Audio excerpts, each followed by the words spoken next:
baby. Shit, road, techno is bullshit. Wicked. That's me next tune. Salut Hubert, t'es là? Salut, comment ça va? Fatigué, mais ça va. Ça va mieux? Oui, mieux, mais je suis fatigué. Bon. Mais ça va, tout va bien. Ouais, c'est cool. Je suis là, tu vois. Oui, je vois ça, oui. Forcément. Ah, il y a Sab qui a parlé dans le chat et qui voulait monter, ça peut être intéressant. Salut Sab. Salut. Alors moi, je Sab. t'entends aider. Oula, je t'entends très mal, Sab. Oui, pareil. Mince. Là, tu m'entends si je me rapproche comme ça? C'est beaucoup mieux. Ouais, merci beaucoup.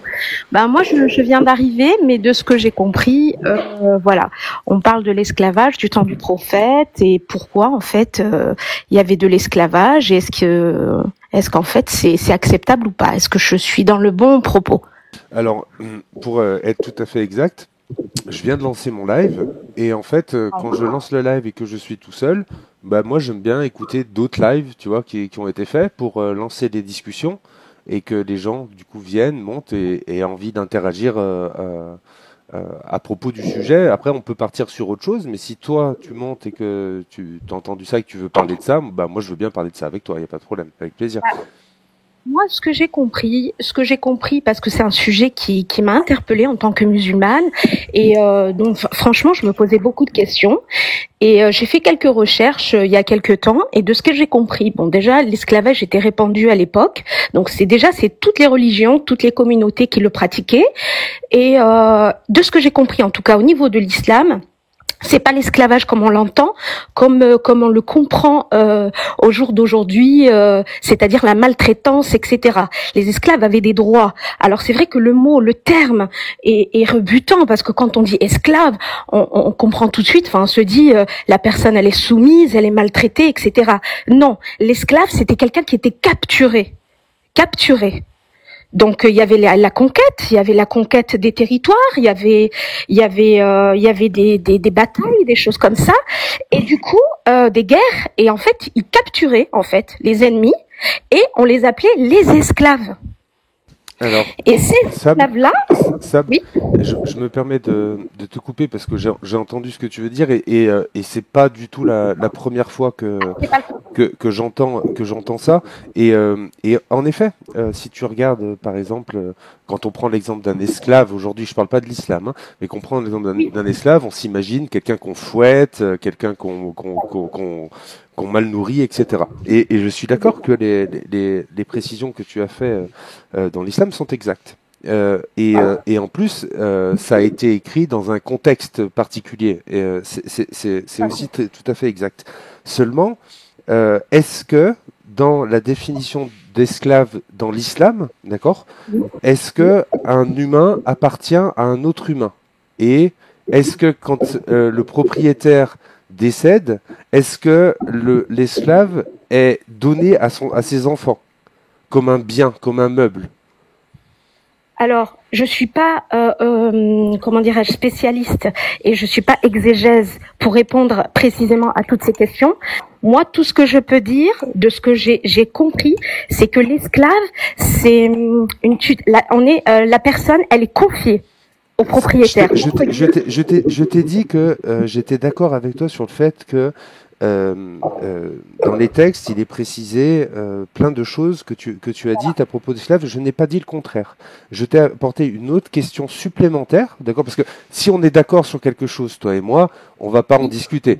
Ça sert à rien. On est d'accord. Tu comprends? Faut aller plutôt là où on peut être en désaccord. C'est ça qui peut être intéressant. Et du coup, je suis en train de te dire que moi, ce que j'ai vu dans les textes de l'islam, juste pour précision, tu es musulmane sunnite. Oui, tout à fait. Très bien. Et du coup, moi, j'ai regardé dans les textes de l'islam sunnite, d'accord? Et dans les textes de l'islam sunnite, quand ils utilisent le mot esclave, c'est bien et bien pour désigner une personne, un humain, qui est la propriété d'un autre humain. Oui, D'accord. elle appartient de ce que j'ai compris. Si ma connaissance est bonne, si mon interprétation est bonne, je prends des pincettes, toujours en tant que musulmane. On ne dit jamais qu'on a la science infuse. Donc, en tant que musulmane, si mon interprétation est bonne, si ma compréhension est bonne, je dis que ce que je comprends, c'est qu'elle appartient. D'accord. Cette personne appartient à un propriétaire qui doit prendre soin d'elle. Très bien. Donc, tu vois, jusque-là, toi et moi, on est d'accord sur ce que disent les textes. Jusque-là, voilà ce qu'on a dit à propos voilà. On est d'accord, c'est ça, bien ça qu'il y a dans les textes. Donc, là-dessus, on peut avancer, du coup, parce que là-dessus, on est bon. Mais du coup, toi, tu trouves ça bien que quelqu'un puisse appartenir à quelqu'un d'autre? Alors, comme je dis, j'ai pas la science. C'est pas une question de science, je t'ai demandé pour toi. Je t'ai pas demandé les textes ou quoi. Parce qu'on est d'accord, toi et moi, sur les textes. On a lu la même chose, on a compris la même chose, donc c'est-à-dire qu'on est fait pareil, toi et moi, tu vois. Donc il y a pas de souci. Si on comprend bien la chose, je préfère être, sous la. Tu me demandes de répondre, je vais répondre. Par contre, s'il te plaît, laisse-moi aller jusqu'au bout de mon propos. Alors, je préfère que la personne qui est capturée soit, par exemple, comme dit l'islam, esclave, c'est-à-dire qu'elle appartient à quelqu'un, sous la tutelle de quelqu'un, et il doit en prendre soin, et il peut même l'épouser, que être un prisonnier et être maltraité. Donc c'est le terme finalement esclave qui nous pose problème, parce que au jour d'aujourd'hui, le terme esclave ne veut pas dire la même chose, n'a pas la même définition qu'à l'époque. Attends, tu vois là, tu viens de donner un exemple, et je vais t'en donner un autre. Est-ce que tu préférerais pas, parce que tu as dit que tu préférais être esclave dans le terme dans les termes de l'islam qu'on a défini toi et moi, dans lequel on était d'accord, que être un prisonnier maltraité. Et j'ai une question. Est-ce que tu préférerais pas être une femme libre plutôt qu'une esclave? Évidemment, ça, la question ne se pose pas. Mais si, là, on parle... si, la question, elle se pose. Elle se pose justement parce que justement, dans les textes de l'islam, il existe des situations. D'accord, dans les textes de l'islam sunnite, il existe une situation où un humain peut appartenir à un autre humain. Et moi, je suis en train de te dire que c'est... Attends, je termine. Et du coup, moi, je trouve que c'est pas normal, que c'est pas bien, que personne ne doit appartenir à quelqu'un. Alors, dans ces cas-là, les guerres ne sont pas bonnes. Oui. Vois-tu? Oui. Les guerres ne sont pas bonnes, la violence n'est pas bonne. Oui. Dans ce contexte-là, Dieu nous a dit, prenez-les pour esclaves et prenez soin d'eux. Ils ont des droits, il faut faire attention à eux, faut les nourrir. Donc ça va. Qui t'appartient à quelqu'un, mais il doit prendre soin de toi. Donc ça va. En fait, c'est une bonne situation, en fait. Être esclave dans l'islam, c'est bien, en fait. Toi, t'aimerais être esclave? Esclave, c'est une bonne situation. Si vous le prenez comme ça et que vous respectez pas mon propos ou mon interprétation... Non, je te pose des questions. En fait, non, ce qu'il faut que tu te rends compte, c'est que on t'écoute et on comprend des choses. Si toi, tu ne te remets pas en cause et tu te dis pas, ah putain, ils ont compris ça, donc peut-être que j'ai exprimé quelque chose. Si tu considères que c'est forcément les autres qui se trompent, c'est sûr que la démarche, l'échange est compliqué. Par contre, moi, je te dis qu'on t'a écouté et que quand toi tu parles, tu dis que il n'y a pas de problème au fait d'être esclave dans l'islam, avec les termes je précise, avec les termes qu'on a donnés pour les textes de l'islam. Pour toi, il n'y a pas de problème sur le fait que quelqu'un appartienne à quelqu'un d'autre. Il n'y a pas de problème au fait qu'une personne, si elle décède et qu'elle a des esclaves, elle peut les donner à ses enfants. Pour toi, c'est un système, il n'y a pas de problème. C'est quoi qui dit qu'elle peut le donner à ses enfants, etc. Non, c'est les textes de l'islam et sans l'avoir affirmé, tu l'as dit que c'est ce que tu avais compris aussi. Et moi, je te dis que c'est ce qui est dans les textes. Non, ne dis pas ce que j'ai pas dit. Je te parle du terme esclave. Je te parle pas de l'esclave peut être donné à sa famille, etc. Ça, j'en sais rien du tout. Je l'ai lu nulle part. Je ne connais pas. Si toi tu l'as lu, tout à l'heure, tu as dit en prenant des pincettes, tu as dit si je me trompe pas, oui, c'est ce que j'ai compris. C'est ce que tu as dit tout à l'heure. Non, mais alors là, on va pas s'entendre parce que tu interprètes ce que je dis. Ah ben non, ça c'est pas cool d'interpréter ce que je dis. Moi, je te dis juste une compréhension par rapport à l'esclavage. De ce que j'ai compris, je t'ai dit que à l'époque, du temps des guerres, etc. Je m'en fous, je parle pas de ça. Moi, je parle de maintenant. Je parle de maintenant. Je parle de maintenant. De la voiture verte. Un esclave est une propriété. C'est un bien que tu peux vendre, acheter. Tu peux le léguer. Tu peux le libérer. Et moi, je veux dire, la seule chose que j'autoriserais à faire avec un esclave, justement, c'est de le libérer. Mais voilà. dans l'islam, l'esclavage est Non, c'est autorisé. conseillé. C'est Alors, conseillé. Alors, regarde, Il est autorisé. attends, elle vient d'affirmer quelque chose, Sab. Mais du coup, si le prophète, à un moment donné, il a dit non, il fallait pas les libérer, ces gens-là. Il valait mieux les donner à quelqu'un. Est-ce que tu penses que du coup, ça veut dire que le prophète, il a aidé à libérer alors qu'il était contre le fait de libérer? Non, là, je comprends rien à ce que tu dis. Hein. Si tu Ok. peux reformuler, D'accord. je m'embrouille. Alors, Voilà. Répondre si regarde, j'ai pas je vais compris. je vais te montrer, Ouais, je vais te montrer un formulé texte. maladroitement, quand même. Je vais te montrer un texte. Laisse-moi le temps, Hubert, si tu peux parler avec elle, le temps que je trouve le texte. Merci. En fait, Sab, quand l'esclavage, ça a une définition très simple. L'esclavage, c'est le fait qu'une personne appartienne à une autre personne, que cette personne soit sa propriété. Après, bien traité ou pas bien traité, le fait d'appartenir à quelqu'un, c'est une absence de liberté. Tu peux dire autant que tu veux que la personne a des droits, la personne n'a pas droit à la liberté. Donc, dans tous les cas, le seul traitement que je trouve acceptable envers un esclave, c'est de lui donner sa liberté. Du coup, Sab, je te montre le texte pour expliquer ce que je voulais dire qui n'était pas très clair. Donc là, je prends un Hadith Sahih Bukhari 2592, d'accord, que tu vois affiché là, d'accord. Et du coup, on va regarder ce qui est dit. Donc là, il y a la chaîne de transmission. Ensuite, il est dit Maïmouna bint al-Harith a raconté qu'elle avait affranchi une esclave sans demander l'autorisation du prophète. Quand c'était son tour de passer la journée avec lui, elle lui dit « Ô messager de Dieu, sais-tu que j'ai affranchi mon esclave ?» Il répondit « L'as-tu vraiment fait ?» Elle répondit « Oui. » Il dit « Si tu l'avais donné à tes oncles, cela aurait été plus grand en termes de récompense. » Tu vois, là il dit à quelqu'un « Ah, tu l'as libéré ?» Non, t'aurais dû le donner. Cet humain-là, t'aurais pas dû le libérer, tu aurais dû le donner. Là, t'aurais une bien meilleure récompense au niveau de Dieu. Donc Dieu, il donne des plus grandes récompenses quand on donne un esclave que quand on le libère. C'est pas ça qu'on appelle, d'accord, inciter à la libération. Tu vois, c'est l'inverse. Donc ton prophète, d'accord, il n'est pas contre l'esclavage, au contraire, il est pour, d'accord. Et ton Dieu l'a légiféré. C'est-à-dire que avec ton Dieu et ton prophète, d'accord, ils ont dit que oui, c'est bien d'avoir des gens en esclavage. C'est très bien. Problème parce que j'ai un problème dans tout ce que tu dis, c'est que tu es pas exégèse, tu n'es pas parce que toi tu l'es, toi tu l'es, toi tu l'es, tu n'es pas, alors, pas toi du tout, c'est pour ça que tu l'es. J'ai dit non. Non, donc, tu dis laisse-moi non. finir. Donc du coup ton argument il tient en quoi alors? Si moi je ne suis pas mais que toi tu l'es pas, du coup, si là, moi je ne suis pas et que toi tu l'es pas, du coup ça donne quoi? Non mais là, est-ce qu'on a besoin d'un exégèse le texte? Non, là, il y a clairement pas besoin. Mais après, le fait qu'elle autorise, par exemple, avec ses textes, et ben par exemple, si jamais elle a une fille, ça autorisera son père, donc la fille de Sab, hein, d'accord, grâce au texte qu'elle protège, et ben le mari de la fille de Sab pourra la frapper. Mais ça veut pas dire frapper. Parce que faut savoir que dans l'islam, frapper, en fait, c'est pas voilà, c'est pas pareil, quoi. Mais voilà. Après, pareil, les enfants de Sab, les garçons de Sab, quand ils vont arriver à 10 ans, bah pareil, frappez-les, d'accord, pour faire la prière. Seulement s'ils font pas la prière. Voilà, c'est pour faire la prière, j'ai dit. Pour ceux-là, quand ils en ont 10. Pour moi, j'ai mal entendu. Voilà, donc voilà pour Sab, voilà ce que c'est mais je suis pas un exégète, c'est vrai. Mais les textes, par contre, ils sont très parlants. Hein. Il suffit de les lire et d'utiliser son cerveau. Alors, franchement, vous parlez tout seul en fait depuis tout à l'heure. Vous parlez tout seul. On peut pas en placer une.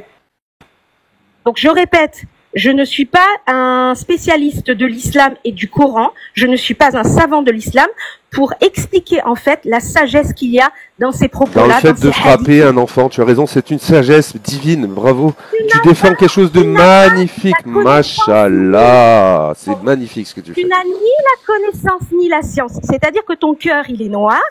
Donc Dieu te l'a encore plus tu fais bien de dire noir. C'est vrai que c'est un truc que vous avez, là, les gens qui défendent ça, j'ai remarqué. Tu ne pourras jamais comprendre les miracles du Coran. On va aller voir le 71 42. D'après, attends. Non, parce qu'elle a parlé de noir, tu vois, donc on voit que c'est un truc qui revient. Vous devez écouter Ouais, à mais vos ouais, mais dirigeants, j'aimerais- même s'il j'aimerais était vraiment- noir, esclave dans la tête en raisin sec. C'est vrai que même le prophète, Mais il y a je quelque chose de problème avec les choses noires. des savants de l'islam qui ont étudié et qui pourront en fait t'expliquer. Donc ça sert à rien de demander aux gens certaines explications sur les hadiths parce qu'il faut être savant de l'islam. Il faut avoir Alors, étudié. écoute bien. Tu vois, là, tu viens de dire quelque chose d'important. Il faut avoir étudié. Mais écoute-moi bien, Sam. Vraiment, écoute-moi bien. Je l'ai déjà fait, moi, contrairement à toi. C'est ça la différence entre toi et moi. C'est que moi, je suis déjà allé voir ce que disaient les savants. Je suis déjà allé voir les tafsirs. Je suis déjà allé voir. Et ils disent, et tu m'écoutes jusqu'au bout. Tu m'écoutes jusqu'au bout. Tu m'écoutes. Est-ce que tu as échangé Chut. Je suis en train de te dire que je les ai écoutés. Et d'accord. Et moi, j'ai un cerveau. Et mon cœur, il est pas noir. Il est normal, comme le tien. Et du coup, en fait, les savants, toi, tu les as peut-être pas écoutés, mais moi, je l'ai fait. Et ils disent la même chose. Ils disent que oui, on peut frapper une femme. Oui, on peut frapper un enfant. Oui, on peut avoir des esclaves. Et ton prophète, d'accord, il était contre le fait de libérer. Il disait, ben non, c'est mieux, t'aurais dû le donner à ton oncle. Ça aurait été une meilleure récompense. Donc, en fait, ton argument qui est juste de dire, il faut aller se renseigner sur ce que dit l'islam sunnite. Oui, mais fais-le, en fait. Fais-le avant de monter et de raconter des conneries sur les textes. Tu racontes des conneries. Tu ne sais pas, tu parles de nulle part, sans connaissance. Faudrait aussi parler de l'histoire du mec qui voulait libérer ses 6 esclaves. Tu la connais, Ougno, celle-là?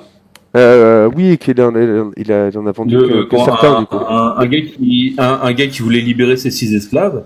Le prophète lui a interdit parce que c'était la seule propriété qu'il allait léguer à ses enfants. Et en fait, au lieu de libérer ses 6 esclaves, le prophète a tiré au sort seulement 2 esclaves qui allaient être libérés. C'est-à-dire qu'en fait, voilà, t'es esclave, ton maître te dit, écoutez les gars, à la fin de la journée, vous êtes tous libres. Donc toi, tu te dis à la fin de journée, je ne suis plus un esclave, je serai un homme libre. Et après passage devant sa sainteté, le sacré prophète, désolé, il est pas d'accord. Finalement, je vous ai promis la liberté, mais vous êtes pas libre. Voilà, c'est pas ma faute, hein, c'est le prophète. Sallallahu alayhi wa sallam. Hein. Mais il faut noter quelque chose Alors, quand même. bonjour à tous. Ahmed, je demande de patienter. T'es pas le seul à patienter depuis tout à l'heure à avoir fait ta demande. Donc, je veux dire bonjour à tout le monde d'abord. Donc, salut Richard, salut Aka, salut Ahmed et salut le livreur. Bienvenue à tous. Je vais laisser une dernier mot peut-être à Sab si elle veut rajouter quelque chose et on va passer aux personnes suivantes. Oui, j'aimerais rajouter quelque chose. J'aimerais dire que s'il y avait un savant de l'islam, on pourrait vraiment, en fait, débattre. Parce que là, ce que je ressens, c'est que tu es plus... C'est ça le problème. Comme tu l'es pas, tu dois y aller. Je te souhaite une très bonne journée. Salut. Bye, tant mieux. Bye. Du coup, on va... Ahmed qui voulait intervenir. Bonjour Ahmed.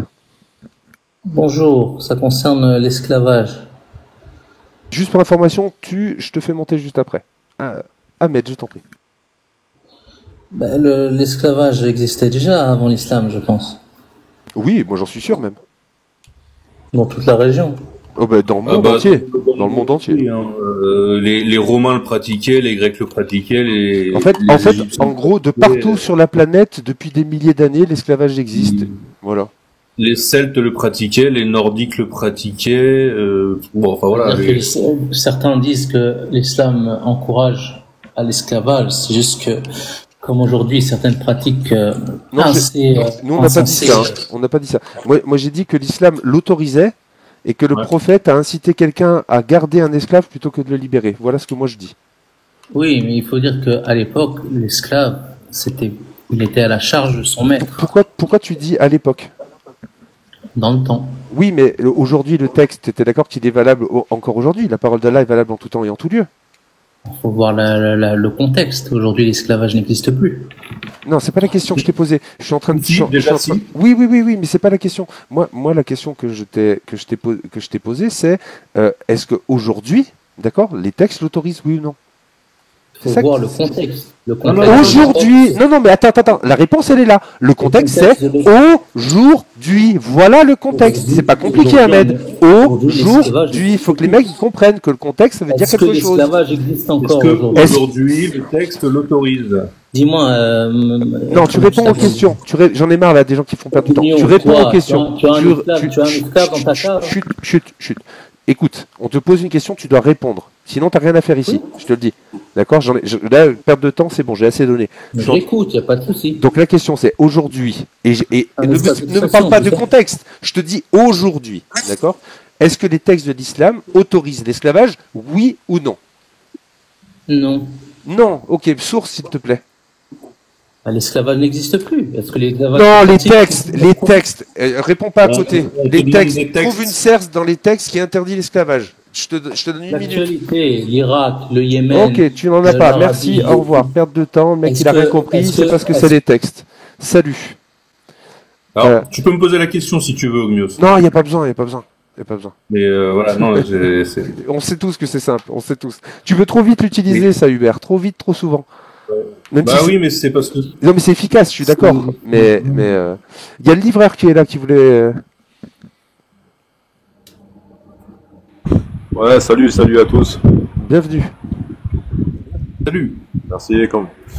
J'espère qu'on va bien m'entendre. Je suis à l'extérieur. J'espère qu'il n'y a pas trop de bruit de parasites. Ça va, si tu as la possibilité, comme tu as fait juste avant de te mute quand tu parles pas, c'est parfait comme tu as fait. Nickel.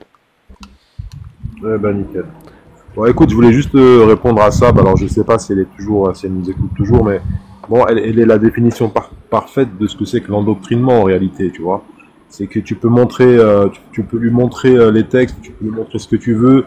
Quand bien même les textes sont clairs, nets et précis, bah, on va toujours te trouver un échappatoire bidon en te disant, bah voilà, t'es pas exégète, t'es pas savant, t'es pas ci, t'es pas ça. Juste pour lui répondre, les savants ne monteront jamais sur TikTok et les savants ne répondront jamais à ces questions parce qu'ils savent très bien que les textes sont très clairs et qu'ils peuvent pas aller à l'encontre de ces textes-là. C'est tout simplement pour ça. Il y a pas d'échappatoire malheureusement et ce qui serait bien, c'est que les gens, quand ils sont musulmans, on vous respecte, il n'y a pas de souci. Je l'ai été aussi, j'ai été dans la même position. C'est très très difficile de se prendre ces choses-là dans la figure, mais il faut prendre du recul. Il faut prendre le temps d'aller vérifier les sources, d'aller regarder les textes, de lire. Il n'y a pas que le Coran, il y a les tafassirs, il y a la sira du prophète, il y a les hadiths, et voilà, il y a des bibliothèques, il y a l'accès, il y a Internet. Vous pouvez aller vous renseigner, aller lire. Faites au moins ce pas-là. Tous les musulmans, tous ceux qui montent en ce moment sur les lives pour parler, parlent. Je ne veux pas être méchant, mais ils parlent de ce qu'ils pensent être l'islam. C'est pas ce qu'est l'islam en réalité. Et pour parler de l'islam, il faut les lire. Tu as raison, ils ont raison de monter en discuter. C'est une très bonne démarche. Attention, ouais, merci. Et du coup, c'est important de ce que tu dis, c'est que ne nous croyez pas sur parole. Sab, si elle est encore là, ne me crois pas. Va vérifier les textes. C'est tout comme la personne qui était là juste avant, là, Ahmed. Ahmed, ne me crois pas, d'accord, ne crois pas, juste regarde les textes. Toi, tu veux parler d'Irak, tu veux parler de machin, mais t'as bien fait de parler d'Irak, parce qu'en plus, en ce moment, il y a une loi en Irak sur le mariage, ils sont en train de légiférer. Il y a un amendement qui a été déposé pour essayer de faire passer l'âge de mariage des petites filles à 9 ans, comme dans les textes de l'islam sunnite. Et du coup, ils sont, voilà, c'est en légifération, c'est pas encore passé. Donc renseigne-toi en fait, parce que même encore actuellement, tu vois, ça existe, et même l'esclavagisme, ça existe. Si toi tu le vois pas, Ahmed, je t'invite à te renseigner. Il existe un super outil qui s'appelle Internet. C'est magique. Comme Magic ou Kocha. C'est ça, exactement. Bon, il y a Tu qui patientait depuis tout à l'heure. Juste avant d'accueillir Tu, j'aimerais réagir à ce que tu disais, le livreur. C'est vrai qu'on avait un exemple parfait d'endoctrinement, à savoir j'essaie de tourner à gauche ou à droite pour ne pas contredire la parole divine, pour ne pas contredire les actions du prophète. Pourquoi ? Parce que quand j'étais un enfant, on m'a dit que si je faisais ça, j'irais en enfer et qu'en enfer, j'allais souffrir pour l'éternité. Et moi, j'ai peur d'aller en enfer pour souffrir pour l'éternité. Donc, pour ne pas y aller, je préfère ne pas contredire des textes que l'humanisme ne cautionne pas.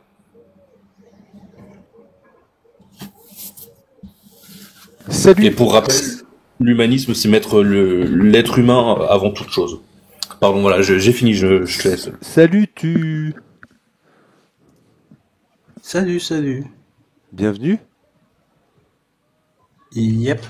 Ça fait un petit moment que j'essaie de monter sur ce live. Bah tu es enfin arrivé. Ah oui, je suis Tu as enfin gagné arrivé 10 points après 2 d'expérience. mois, presque. Et du coup, Après 2 mois. Je suis heureux d'être monté sur le live. Après 2 mois. Salut tout le monde. En fait, ce que moi, en fait, c'est une question que j'ai posée dans les commentaires avant de demander à monter.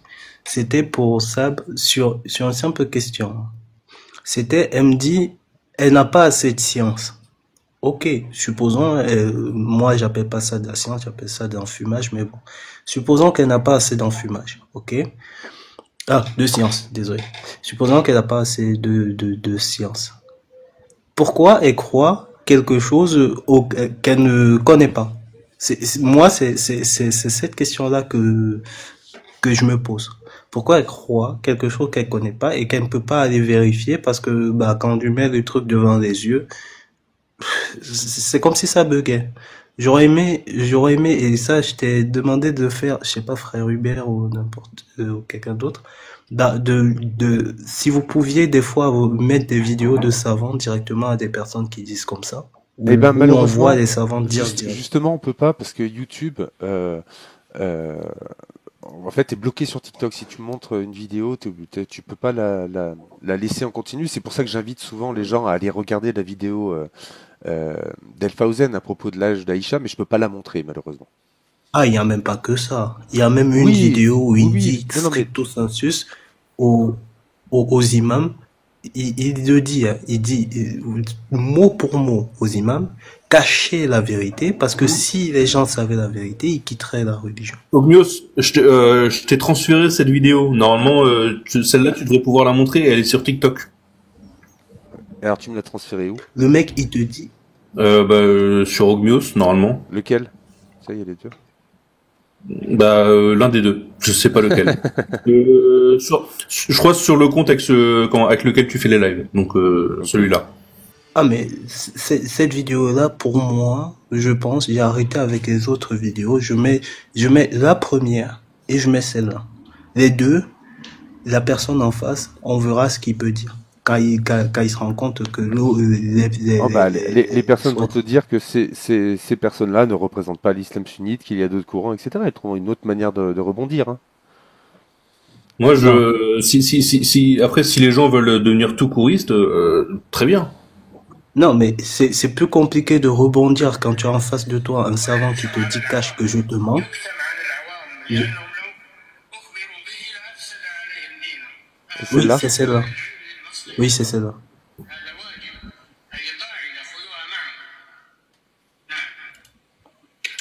C'est plus difficile de rebondir quand tu as un savant en face de toi qui te dit directement je vais te mentir, je te mens, j'ai donné l'ordre aux gens de te mentir, que de venir sur une vidéo ou sur un texte et dire non, on va aller voir l'interprétation des savants, puisque là tu lui démontres que l'interprétation des savants que lui va te donner à toi au quotidien dans ta mosquée, c'est un mensonge et il le sait et il le dit. Donc c'est juste ça que pour moi ça serait un peu intéressant de mettre les personnes qui se réfèrent aux savants face à ça. Mais je pense que la suite de la vidéo est importante justement pour ceux qui ne comprennent pas ce que vient de dire le grand savant. Ouais, après l'exercice là il est un peu compliqué parce que je suis sur le téléphone en même temps sur mon ordi, c'est un peu la merde, mais je vais me débrouiller pour la télécharger sur l'ordi et la mettre. De toute façon, elle est sur le compte de Cassius. Je vais la partager. S'il y a des gens qui veulent là tout de suite, je la republie la vidéo. qui veut la trouver. Et après, là, ouais, t'as... Si tu pouvais me la republier, ça m'intéresse. Va sur mon profil, là, je viens de la republier. Ok. À l'instant, je viens de le faire. Ok, pour moi c'était tout. Merci. Salut, tu as raison. Salut Merci, à tous. Oh, tu vas pas sentir 2 mois pour ça, je t'en prie, reste plus. Ouais, c'est vrai que ça fait longtemps que tu voulais venir, donc je pense que si t'as envie de dire encore autre chose, vas-y, là, le live est à toi. En tout cas pour un petit moment. Bah, c'était avec mon ancien compte que je voulais monter. Mon ancien compte, je pense que certains connaissent, c'est 2B. Ah oui, je me souviens bien de toi. Ouais. Alors, on n'a jamais eu l'occasion de discuter, toi et moi, mais oui, je me souviens t'avoir vu sur beaucoup de lives, notamment sur le live de Nad. Oui, mon compte a fini par sauter. Ah bah ça, attends, tu sais quoi, vu que maintenant je sais qui t'es, je m'abonne. Non, ne t'abonne pas, ça c'est un compte jetable. C'est fait, c'est trop tard. Bah, j'ai plein de comptes jetables en fait. Ah d'accord. J'avais un deuxième compte dont j'ai pas. Bah si ce compte plus tard tu le jettes, bah voilà. Regarde, j'arrive à monter avec même pas, je sais pas, j'ai même pas 10 abonnés, je pense. Mais tu vis dans quel pays USA. USA? Ah Oui. pourtant il me semblait que les USA t'avais besoin de pas mal d'abonnés pour monter. Ah, ça dépend de l'État. Ah oui, bah c'est peut-être ça, ouais. Si c'est un État qui est plus communiste, Non, c'est pas communiste. Par exemple, au Canada, tu as besoin de 0 abonnés pour monter. Ah ouais, au Canada?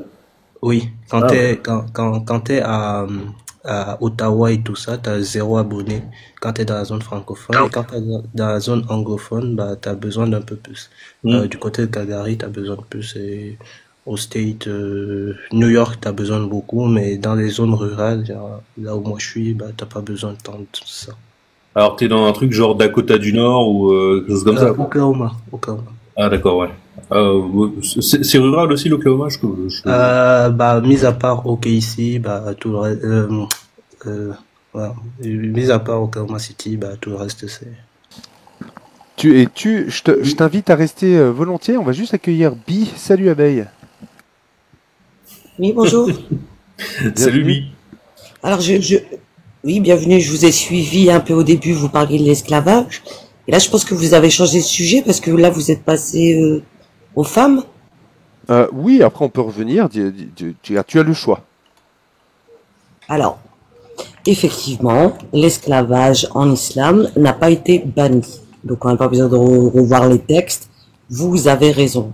En revanche, le prophète, que Dieu le bénisse, a établi des règles pour éviter la maltraitance des esclaves. Le Coran est la parole de Dieu. Sans intelligence, on ne peut pas avoir de foi. Donc forcément, nous sommes en 2024, même si chez les musulmans, nous sommes en 1424. Peut-être que je me trompe, hein. Mais en tout cas, on est dans les années 1400. Et on s'adapte à l'évolution de la société. Donc l'esclavage aujourd'hui est interdit. Et c'est très bien, même si il existe dans d'autres... Il existe encore hein, dans le monde. Mais chez les musulmans, il ne doit pas être pratiqué, ni chez les juifs d'ailleurs, et ni chez les chrétiens. Alors, Bi, je me permets de dire quelque chose. Moi, dans ce que tu as dit à propos des textes... Attends, t'as coupé la page, je sais pas si t'es encore là, Bi, est-ce que tu m'entends? Sache qu'on t'entend plus quand tu sors de la page de l'application TikTok. Ton micro se coupe.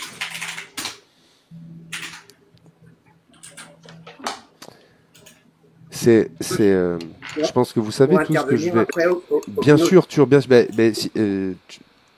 tu Vous veux... m'entendez? Là, on t'entend de nouveau. Quand tu quittes en fait la TikTok, tu changes d'application de page, on t'entend plus. Oui, pardon, non, j'étais sur une autre page, justement, j'étais en train de revoir les textes, j'étais en train de revoir les versets, et j'étais en train de revoir l'histoire de l'esclavage dans le monde. Bi, pardon, je voulais te dire quelque chose. Comme tu l'as dit, l'esclavage est autorisé dans les textes de l'islam sunnite, et comme tu l'as dit, les musulmans... Dans les textes de l'islam tout court, hein, chiite, sunnite, enfin dans le Coran, ça applique aussi. Oui, mais okay. moi je parle de l'islam sunnite, d'accord? C'est mon sujet. D'accord. Et du coup, Je suis d'accord avec toi que quand aujourd'hui je regarde les musulmans, moi je suis français, donc je vais regarder les musulmans français, en effet. Je suis française aussi. Hein. Très bien. Et du coup, quand je regarde les musulmans français, en effet, je vois bien qu'ils n'appliquent pas l'esclavage. Je le vois bien, tu vois. Je sais bien qu'ils ne pratiquent pas le mariage des petites filles. Je le vois bien, je vis avec eux, je le sais. Donc moi, je ne parle je peux me permettre pas... pour Attends, le mariage des... Je termine. Ouais, je termine. vas-y. Moi, Excuse-moi. je ne parle pas des gens. Je parle des textes. Donc, toi, quand tu viens et que tu me dis, oui, il y a ça dans les textes, il y a ça dans les textes, mais moi, je regarde pas le fait qu'il a autorisé l'esclavage, je regarde le fait qu'il a dit qu'il fallait bien s'en occuper. Ben, en fait, moi, je suis en train de te dire que le texte, et je parle encore une fois du texte, il est mauvais parce qu'il autorise l'esclavage. Et c'est pas parce que derrière tu dis qu'il faut bien traiter l'esclave que ça devient une bonne chose. C'est pas comme ça que ça marche. C'est pas parce que, par exemple, tu frappes quelqu'un et qu'après tu lui fais un bisou que c'est bien. C'est pas parce que tu frappes quelqu'un, que tu blesses quelqu'un et que derrière tu le soignes que c'était bien de le frapper à la base, tu vois. Donc en fait, l'esclavage à l'origine, comme l'a dit Hubert tout à l'heure, aujourd'hui en 2024, et je pense que tu seras d'accord avec moi, il n'y a qu'une seule manière de traiter son esclave, c'est de le libérer. C'est la seule manière de traiter son esclave. Oui, mais ce qu'il y a, c'est que toi et moi, on est d'accord. Mais les textes de l'islam sunnite ne sont pas d'accord avec toi et moi. Alors, je suis musulmane sunnite, d'accord? Je suis musulmane sunnite, et le prophète, sallallahu alayhi wa sallam, il avait demandé à affranchir tous les esclaves qui étaient soumis à Dieu. Donc, les croyants. Non. Ah, non. Ah, si. Il a affranchi Bilal. Ah si. Non, attends, il n'a pas affranchi Bilal de son vivant, c'est Omar qui a affranchi Bilal. Et ça, tu peux te référer même dans la légende. Ah bon? Et comment Bilal a fait l'appel à la prière? Bilal il était toujours esclave quand il faisait l'appel à la prière. Bilal a été remplacé par un autre esclave. Maintenant, Oui. Maintenant, vous parlez maintenant vous parlez de l'islam. Non, Abraham avait... Non, tu laisses répondre. Attends. Il faut qu'ils répondent. Attends. Ils viennent de dire des choses, ils ont affirmé des choses, il faut leur laisser le temps de répondre. Oui, il existe un hadith, et ça, vous pouvez rapidement trouver, si je me souviens bien, c'est Abu Daoud, qui te dit, si un esclave en fuite, sa prière n'est pas acceptée. Donc, un esclave musulman qui fuit son maître, sa prière n'est pas acceptée jusqu'à ce qu'il retourne vers celui-ci. J'ai trouvé le musulman là. Alors les hadiths. Donc il y en a qui sont vrais, il y en a qui sont faux. Et là-dessus, c'est un hadith sahih qui est rapporté oui, mais par Muslim, là-dessus, Bukhari, ouais, mais là-dessus, Abu Daoud, An-Nasa'i. Abu Daoud, Muslim. Alors je les respecte, hein, que Dieu les bénisse. Hein. Mais sur les hadiths, malgré tout, on peut pas savoir la véracité. Astaghfirullah. Bah ouais, astaghfirullah, je sais, astaghfirullah, mais je te promets que lorsque tu voyages dans le monde, que tu côtoies les savants, beaucoup te disent, voilà, il y a des hadiths haqqaniyin, et il y a d'autres hadiths où les gens... Quel savant? Non, mais je veux pas rentrer dans les t'as pas le choix. T'as pas le choix. Parce que quand on dit quelque chose, il faut une preuve. Parce que toi, tu as affirmé des choses. Tu as dit d'abord que le prophète avait libéré un esclave. Et ensuite, on a regardé que, en fait, non, il a été libéré après. Tu dis beaucoup de choses qui sont fausses. Et du coup, au bout d'un moment, quand tu affirmes des choses, je revérifie. Je vais chercher le nom des savants. Je me mets en pause, mais je vous écoute. D'accord? Juste, on est d'accord que ça va être des savants reconnus dans l'islam sunnite. On est d'accord? Bah oui. Ok, très bien. En fait, sachant, pour moi, l'idée même de savants reconnus dans l'islam sunnite, ça c'est mon avis, hein, n'est pas réellement une idée si valable que ça. Dans le sens où l'islam sunnite, pour sa spécificité, a comme spécificité de ne pas revendiquer de clergé. Donc, oui, mais tu as raison. Non, mais d'autant plus que si on regarde, moi je prends l'exemple d'El-Fawzen. El-Fawzen, il n'interprète pas les textes. Il dit ce qu'il y a dans les textes. Donc quand quelqu'un arrive et vient faire une interprétation, un nouveau savant, etc., ce n'est pas valable. Il y a que des comment dire, il n'y a pas d'interprétation. Ils ont déjà été faites les interprétations. Les choses sont posées. Exactement. Ça a un caractère immuable. La parole de Dieu, elle est valable en tout temps et en tout lieu. Et le prophète est un exemple à suivre. Donc il y a pas de et il a selon les textes de l'islam sunnite, très important de répéter, il a épousé une petite fille de 6 ou 7 ans. En fait, le problème n'est même pas ça. En fait, il y a des hadiths qui sont interprétables, qui sont soumis à interprétation, mais il y a des hadiths historiques. Quand un hadith raconte une histoire, il te dit par exemple que l'ange Gabriel a étranglé Mohammed en lui disant lis. Bah, c'est une histoire qui est racontée. Il n'y a pas d'interprétation à cette histoire. Je sais pas si tu comprends un peu ce que je veux dire. T'as des hadiths qui sont juste là pour raconter un événement. Quand un hadith te dit le prophète a dit ça, ok, bah il y a plus d'interprétation puisque l'interprétation est faite par lui-même. Dans ce sens-là, il dit un esclave qui fuit son maître, bah sa prière ne sera pas écoutée jusqu'à ce qu'il revienne à lui. Il n'y a pas une interprétation, c'est simple, c'est dire les anges n'écouteront pas ta prière tant que tu ne reviens pas chez ton maître. Il y a plus rien à interpréter dedans. Maintenant, s'il s'agit aujourd'hui, par exemple, avec le Bitcoin ou bien les crypto-monnaies, de poser la question, est-ce que les crypto-monnaies sont halal ou haram? Là, globalement, vous pouvez commencer à réfléchir. Mais il y a des trucs qui ont déjà été interdits. C'est le système de l'analogie. C'est le principe de l'analogie mais du coup, pour l'esclavage, comme tu le dis, ça fonctionne pas. Ah, je vois que Bi est parti, du coup. Est-ce qu'elle va revenir ou est-ce Je peux prendre la parole, s'il te plaît, parce que je dois aller me faire à manger. Mais bien sûr, mon ami. Ouais, super, merci. T'as vu, j'ai été sage, hein, j'ai attendu patiemment. Ouais, je suis un vieux bien discipliné. Moi, je vais vous donner mon avis sur. Tu sais que je pose des questions. Moi, je pense que de s'allier à une religion, bien souvent, ça te fait perdre toute objectivité. Et moi, j'ai des raisonnements super basiques et simples. Et ça évite plein de danses du ventre de croyants. Pourquoi, en fin de compte, leur créateur n'a pas tout simplement dit « j'interdis la propriété d'un individu par rapport à un autre individu ». Ça aurait réglé le problème de l'esclavage.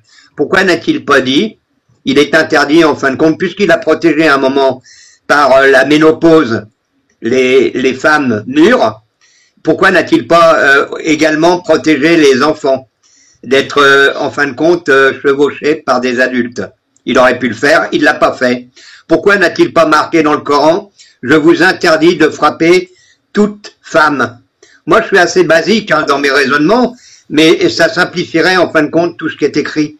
Tout ce qui est écrit et qui a obligé pendant des siècles des choses à être faites. Est-ce que vous pouvez me répondre? Parce que moi, je reste en fin de compte dans ce nuage, dans ce flou artistique, qui est un dieu sacré. Pourquoi n'a-t-il pas interdit des choses aussi horribles? Voilà, regarde, merci messieurs. Regarde, il l'a fait et il a descendu un texte qu'il a fait passer par plusieurs personnes, dont Eleanor Roosevelt en tête. Et du coup, il a descendu la Déclaration universelle des droits de l'homme dans laquelle il a indiqué clairement « Nul ne sera tenu en esclavage ni en servitude. L'esclavage et la traite des esclaves sont interdits sous toutes leurs formes. » Il n'y a pas plus clair comme message, comme tu le disais. Voilà C'est pas Dieu qui l'a descendu. Ah merde! Ah merde! C'est pas Dieu qui a descendu ce texte, c'est l'être humain. Ah merde! Ogmios, arrête de me provoquer, Ogmios, c'est pas bien avant que j'aille manger. Attention, je vais me mettre en colère, les droits de l'homme ne sont qu'humains. Les textes, la Bible, le Coran. Est-ce que tu es en train de me dire que les humains ont fait un texte meilleur que Dieu? C'est ça que tu me dis Oui, bien sûr. Et je les utilise. La je les utilise tout le temps, bien sûr. Merci à toi, Richard. Je suis 1000 fois d'accord avec toi. Ben, je sais. Bon, allez, je vais aller me faire à bouffer. Vous, je sais que vous faites régime parce que vous avez de l'embonpoint. Moi, en fin de compte, je reste svelte. Je vais me faire une petite salade. Non, Richard, c'est parce qu'on ne fait pas régime qu'on a de l'embonpoint. Ouais. Et en fin de compte, les musulmans, ils vous mettent des bananes, c'est pour ça que vous prenez des régimes. Oui. Allez, bon, les bananes. Salut les amis. Salut Richard, merci, bon appétit. Salut, à bientôt, merci pour l'accueil. Et on va accueillir Roro Master. Ouais, salut Roro. Ouais, moi, je sais pas, j'ai toujours du mal à ce qu'on puisse prendre en référence des textes religieux qui ont été écrits il y a des centaines et des centaines d'années, en ayant des exigences à la lumière de fin du siècle où on vit aujourd'hui, quoi. Enfin, j'ai du mal à comprendre ça. Après, moi, je suis athée personnellement, hein, mais et surtout à la lumière des connaissances qu'on a aujourd'hui sur ce que ça provoque sur l'être humain. Bah oui, enfin pour moi c'est ce qu'on appelle un anachronisme. Enfin c'est vraiment, enfin voilà, pour poser un jugement hors de toute considération temporelle, quoi. Alors que ça apaise son poids, quoi. Forcément, l'époque dans laquelle on vit. Non, enfin je sais pas. Toi, mais en fait, Roro, je pense pas te l'apprendre, mais tu vois ce que c'est l'endoctrinement. Et c'est quelque chose qui est très très puissant. C'est-à-dire que quand depuis l'enfance tu menaces, moi je prends des textes de l'islam sunnite, mais c'est pareil avec le catholicisme, avec l'enfer. On fait peur aux enfants dès qu'ils sont petits, et même dans les textes il est dit qu'à partir de 10 ans on peut les taper pour faire la prière. Donc il y a toute une violence qui est faite auprès des enfants, et quand tu grandis dans ça, c'est ancré en toi, et c'est très compliqué comment dire, malgré l'intelligence, tu vois, ça n'a rien à voir avec l'intelligence, les dissonances sont très compliquées à gérer, et l'endoctrinement, quand tu as peur depuis toujours, c'est très compliqué de sortir de ça, tu vois. Ça participe au déterminisme dans une certaine manière, parce qu'effectivement, en fonction de où tu vis, je sais pas, dans le cas de conflit, de quel côté de la barrière, en fonction d'effectivement de quel précepte religieux on va. Je vais te résumer ça par si tu grandis en Inde, t'as quand même de grandes chances de devenir hindou. Si tu grandis en Algérie, t'as quand même de grandes chances de devenir musulman. Ah oui. Donc c'est bien lié à l'endroit, tu vois ce que je veux dire, à l'effet. Oui, non, je dis pas que t'as dit contraire. Mais du coup, parce que tu es arrivé en disant que tu avais du mal à comprendre. Ben, c'est l'endoctrinement que tu as du mal à comprendre. C'est à quel point ça impacte jusqu'à la logique et la rationalité des personnes les plus intelligentes. Moi, je peux t'en parler de l'endoctrinement, Roro Master, parce que j'ai été élevé dans une famille de croyants. Mmh. Et l'endoctrinement, oui, c'est quelque chose de puissant qui te fait accepter sans aucun problème l'existence d'un être supérieur. Sans en avoir eu la moindre preuve, seulement parce qu'on t'a affirmé depuis ta plus petite enfance que ce mec existe et qu'il est tout puissant, qu'il voit tout, qu'il sait tout, qu'il entend tout, et qu'il ne faut pas douter de lui et du fait qu'il va lui apporter de la dévotion. Voilà, l'endoctrinement, c'est ça. C'est vrai que c'est horrible quand tu y penses, c'est une violence qui est terrible, quoi. Enfin, c'est horrible parce que finalement ça t'empêche de vivre comme t'aurais dû vivre, tout ça parce que tu vas être plongé dans des carcans qui s'imposent à toi, alors qu'en réalité tu peux t'en libérer, mais même pas tu imagines que ça puisse être possible, quoi. En fait, l'endoctrinement, il y a deux expériences qui montrent à peu près à force de ça. On n'a même pas besoin de violence pour endoctriner un groupe de personnes. Il y a tu peux soit utiliser le concept de supériorité. Par exemple, les haines ont très très bien utilisé ce concept-là. Et un professeur dans une école aux États-Unis avait fait cette expérience-là. Il avait dit juste aux élèves et montré en leur donnant des bonus aux élèves qui avaient les yeux bleus. Non, je sais pas si c'est yeux blancs ou bruns. Il leur avait dit, eux, ils sont meilleurs que les autres. Il leur donnait des points, il des trucs. Et quelques temps après, ceux-là, ils se sont mis réellement à l'intégrer. Genre, ils vivent dans une société où c'est pas la réalité, mais dès qu'ils entraient dans leur salle de classe, pour eux, c'était ça. Il n'y a pas eu de violence, il n'y a rien eu. Moi, j'aimerais donner un autre exemple qui a été réalisé avec des singes, des bonobos, et je trouve qu'elle est très parlante. L'exemple fonctionne très bien. Il y a un groupe de singes qui est dans une pièce, et il y a de la nourriture en haut d'une échelle. Et du coup, quand ils arrivent, il y a le premier singe qui arrive, qui commence à monter l'échelle, et sauf qu'il se prend un coup ils se prennent tous en fait au sol, ils se prennent tous un coup de jus à partir du moment où il y en a un qui a touché l'échelle. Et donc tous ils sont électrocutés. Et du coup, ils comprennent vite ça. Du coup, plus personne ne touche à l'échelle. À ce moment-là, ils enlèvent deux éléments du groupe de singes, ils en mettent deux nouveaux sur une vingtaine en nombre. Et du coup, les deux nouveaux qui arrivent, ils voient la nourriture, ils commencent à aller à l'échelle. Ce qu'il y a, c'est qu'avant même qu'ils puissent atteindre l'échelle, ils se font défoncer par tous les autres singes. Et du coup, eux, ils comprennent qu'il ne faut pas toucher à l'échelle, mais ils savent pas pourquoi. Et en fait, progressivement, tous les singes qui étaient là à l'origine, qui sont fait électrocuter, ils sont enlevés de la pièce et remplacés par des nouveaux, progressivement. Et à chaque fois, on se retrouve, en fait, à la fin, on se retrouve avec des singes qui n'ont jamais été électrocutés et qui pourtant se sont mis à défoncer la tête de tous ceux qui approchaient de l'échelle. Oui, c'est un peu comme l'histoire du fil avec l'éléphant aussi, tu sais, où tout petit, l'éléphanto, on lui accroche un fil à la patte. Et en fait, petit, effectivement, il n'a pas la force nécessaire pour le rompre, alors que adulte, il l'aurait. Mais finalement, cette habitude qu'il a de voir son champ de déplacement limité à la longueur de cette ficelle, bah, il est conditionné en fait, et finalement jamais. Et c'est ça qui amène à l'incohérence dont tu parlais tout à l'heure, le fait de vouloir utiliser des textes d'humains archaïques. Plus archaïques que nous en tout cas, et pour gérer notre société d'aujourd'hui. Ça vient de là. Quoi. Il y a un dernier paramètre que vous êtes en train d'oublier, qui est un paramètre assez intéressant, c'est le circuit de la récompense. Pavlov.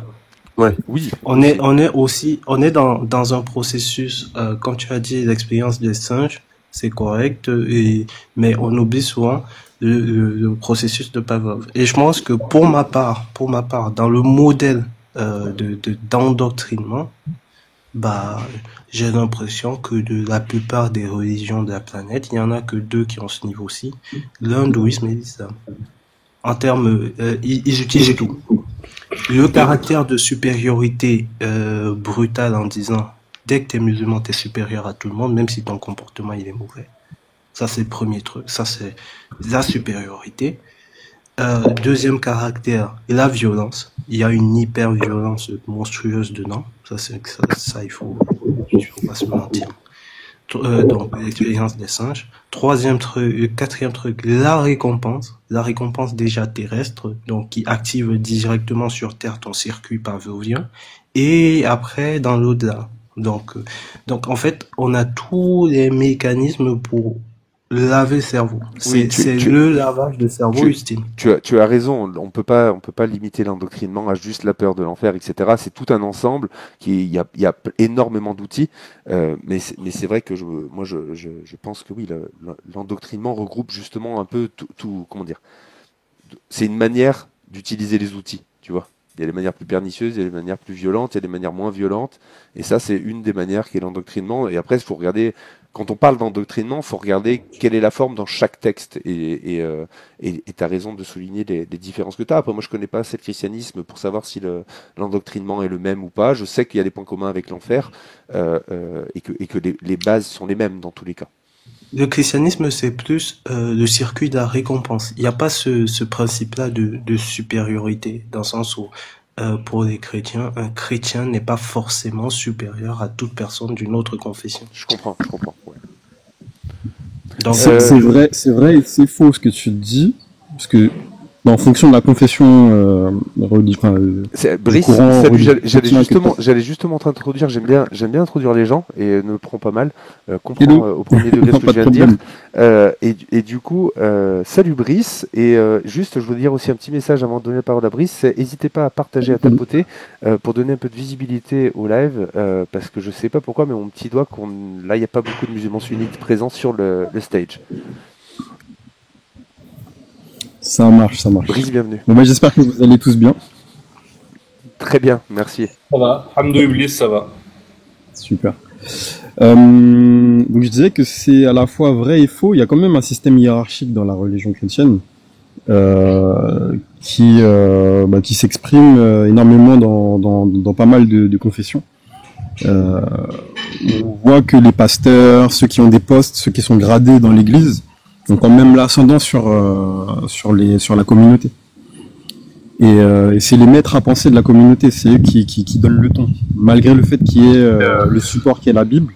Mais les gens ont tendance à se référer aux prêtres ou. Non, mais c'est pas ça. C'est surtout chez les prédicateurs protestants. Mais c'est pas de cela que je parlais. Moi, je parlais du sentiment, parce que je sais pas si vous avez remarqué, mais c'est ceux qui sont vraiment les plus endoctrinés, ils ont un sentiment de supériorité. Je parle des musulmans. Ce sentiment-là, il n'existe pas chez les chrétiens. Les chrétiens, il existe aussi. Ça dépend encore de la confession.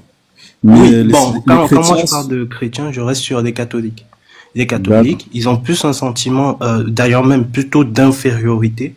Mais ils ont un circuit de la récompense, le circuit pavlovien, il est très très très très très fort. chez eux, ils sont plus dans Je l'attente. je me permets, on sait jamais. Le réflexe de Pavlov, c'est une étude qui a été faite. On prend pour exemple un chien à qui on habitue à chaque fois qu'on lui donne à manger, on sonne une cloche, et à force, en fait, même quand le chien entend la cloche, même s'il n'y a pas à manger, il se met à baver. Et il y a l'ensemble de son cerveau qui se met à produire et qui a associé le son au fait de manger. Donc c'est un réflexe qu'on ne contrôle pas et qui est lié à la récompense justement de la nourriture. Donc juste je voulais préciser depuis tout à l'heure. Merci. Oui, désolé. C'est vrai que je suis parti du principe que tout le monde connaît. Ce qui n'est pas forcément le cas. Mais effectivement, pour moi, c'est vraiment, tu as cette différence-là. Tu as chez les chrétiens, tu as la violence, parce que oui, on peut taper un enfant pour qu'il apprenne à prier, ça c'est clair. Tu as plein de trucs, mais tu n'as pas ce paramètre-là de supériorité. Il y a ce paramètre-là qui manque. Tu n'as pas cette idée-là que le chrétien, par nature, par le fait qu'il soit chrétien, il est supérieur aux autres. Du coup, pourquoi tu exclus Il y a quelqu'un les qui fait chrétiens tambour du Bronx. Qu'est-ce qui se passe? Ouais, c'est mes enfants qui. Ok. Vas-y. Désolé. Pourquoi tu exclus les protestants ou les autres confessions chrétiennes de ton analyse? Bah, en fait, je n'exclus pas les protestants, parce que les protestants, c'est à peu près la même chose. J'exclurais les témoins de Jéhovah, par exemple. D'accord. Parce que chez les protestants, ce que tu dis n'est pas forcément vrai au niveau de la hiérarchie. Non, Mais, au niveau de la hiérarchie, oui. Mais pourquoi? Moi, je parle de la généralité. Tu ne commences pas ta vie de protestant étant pasteur. Je sais pas si tu vois un peu ce que je veux dire. Or, de l'autre côté, tu as quelqu'un qui te dit, en fait, tu as deux cas. Tu as un groupe qui te dit, bon, peut-être si tu deviens pasteur, tu pourras avoir ta place au paradis assurée. Si tu deviens saint chez catholique, ok, on peut dire ça. Maintenant, tu as de l'autre côté un groupe qui te dit, dès lors que tu intègres notre groupe, quel que soit ce que tu peux faire, tu finiras au paradis. Oui, justement, c'est ce que je suis en train de te dire. Il y a des confessions chrétiennes protestantes qui se sentent supérieures aux païens, parce que eux sont sauvés, eux accèdent à la vie éternelle et sont à part. D'ailleurs, oui, mais c'est une supériorité qui est garantie par ce qu'on dit toujours. C'est un mantra qui existe chez tous les chrétiens. La foi par les œuvres. C'est pas une supériorité que tu gagnes du fait que tu sois protestant. C'est une supériorité que tu gagnes du fait que tu fasses certaines œuvres. Tandis que de l'autre côté, en fait, je te compare bien pour que tu comprennes bien. D'un côté, on te dit que tous les autres, quel que soit ce qu'ils font, ils iront en enfer, et que toi, quel que soit ce que tu fais, parce que tu es membre du groupe, tu iras au paradis. Tu peux être la personne la plus horrible sur terre. Genre, tu peux tuer des gens, esclavagiser des gens, faire machin. Ok. Pour peu que tu aies respecté les règles de base du groupe, tu iras au paradis. Tu vois. Ça, c'est la doctrine dans sa globalité. C'est la doctrine de l'islam. Tu peux être le mec le plus méchant sur terre. À la fin, tu iras au paradis. J'ai une petite question. J'ai juste une petite question.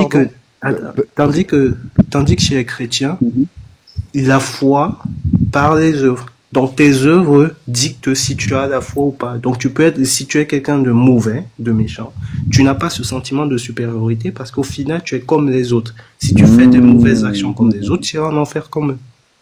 Je suis vraiment pas d'accord avec toi, parce que j'ai une question, Brice. Excuse-moi, avant de te laisser la parole, j'ai une question brève.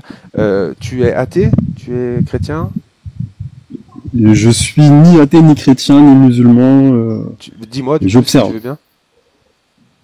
Je suis plus un observateur de la vie, je sais pas exactement. Je me définis pas quoi que ce soit.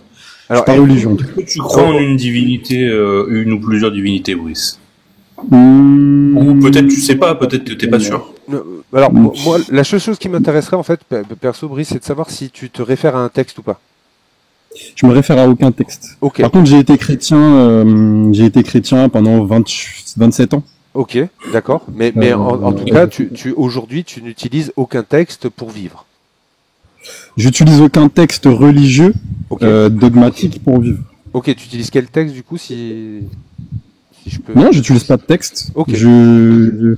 Parce que, ok, vous êtes chrétien? Non, moi je suis athée. Non. D'accord, ok.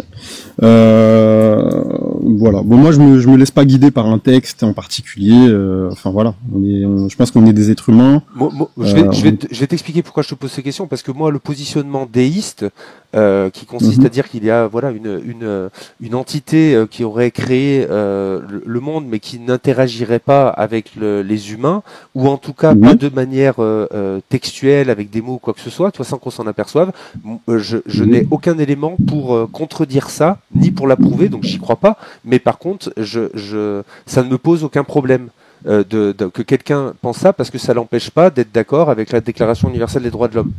Tu vois. Et du coup, je veux juste te situer. Après, que d'ailleurs tu crois, enfin, je m'en fous en fait. Tu vois ce que je veux dire, ce en quoi tu crois. Tant que ce que tu crois ne te fait pas aller contre la Déclaration universelle des droits de l'homme, on n'a pas de problème. Enfin voilà. C'était pour ça que je te demandais, pour savoir à qui je parlais. D'accord. Rien de plus. D'accord. Non, je suis pas d'un courant religieux en particulier. J'ai pas de voilà. Et moi, j'ai creusé parce que je suis un petit curieux, tout simplement. Ok, ça marche. Je te laisse reprendre, excuse-moi. J'ai oublié ce qu'il disait du coup. Tu peux me rafraîchir? Vous parliez de la distinction. Après, c'est vrai que c'est un détail sur lequel on s'étend peut-être un petit peu trop. On parlait de l'endoctrinement de base. C'était en réponse à ce que disait Roro sur le fait que lui, il trouvait ça, et je le comprends, assez fou d'aujourd'hui, en 2024, que quelqu'un qui, d'autant plus, enfin, j'imagine, en tout cas, moi je rajoute ça en France, avec voilà ce qu'aujourd'hui, quand on est français, ce que ça donne accès comme connaissance, qu'on puisse encore utiliser des textes qui ont 1400 ans pour essayer d'envisager le monde. C'est vrai que c'est très surprenant. C'est très très surprenant, parce que justement les gens sont dotés de connaissances et d'intelligence, comme vous et moi, quoi. Ah, tu surestimes les gens. Tu surestimes les gens. Alors, regarde. Alors, je pense pas qu'ils surestiment les gens. Je pense peut-être qu'on sous-estime le système dans lequel ils sont nés. Non. Moi, j'estime que tu surestimes les gens. Moi, en fait, quand je dis ça, j'essaye de juste mettre en place le fait que si tu me demandes réellement aujourd'hui ce que je pense des gens en général, je ne parle pas des musulmans ou des croyants, mais du monde en général, je ne pourrais pas dire que l'immense majorité des gens sont des gens intelligents, selon ma définition. Je ne pense pas ça. Quand je dis ça, ce que je veux dire, c'est que l'intelligence dans tout ça n'a pas grand-chose à voir là-dedans. Bien évidemment que si tu en manques, tu auras peut-être plus de facilité à croire certaines choses, ou peut-être plus de difficulté à en sortir. Mais c'est que du peut-être, et j'ai eu l'exemple, j'ai plein d'exemples, et on en a tous, de personnes qui, quand on parle d'intelligence sous toutes leurs formes, sont très intelligentes, et qui pourtant croient et utilisent ces textes-là. Donc, c'est qu'il y a, à un moment donné, moi, par exemple, il y a encore pas longtemps, j'avais des croyances. Par exemple, j'essentialisais les musulmans au texte. Il y a encore un an, oui, j'avais des paroles racistes vis-à-vis des Maghrébins, vis-à-vis des Arabes, et de toute personne qui se revendiquait musulmane. Et en fait, pourtant, je le savais que c'était pas bien. Au fond de moi, je le savais, puisque cette logique-là, je l'utilisais pour d'autres choses, pour d'autres situations, où la même logique, je l'utilisais, mais pas sur ce sujet-là. Et pourquoi je l'utilisais pas? Parce que moi, j'avais été totalement heurté profondément par ce qui est arrivé à Samuel Paty. Et ça m'a blessé, mais vraiment très très très profondément. Et ça m'a tellement blessé que j'ai abandonné la logique et la rationalité sur un sujet. Et alors que je l'appliquais sur d'autres sujets. Donc je me considère pas comme stupide, et pourtant je pensais des choses stupides et je disais des choses stupides. Donc je tiens toujours à ramener le fait que être croyant n'est pas synonyme d'être bête. Tu vois, ça serait essentialisé. Et ça ne veut pas dire que je ne pense pas que la majorité des gens, en général, sans parler des croyants, sont plutôt bêtes. Tu vois, l'un n'empêche pas l'autre. Pour répondre au fait que tu pensais que je surestimais Ah, pour ma part, hein, ça reste mon avis.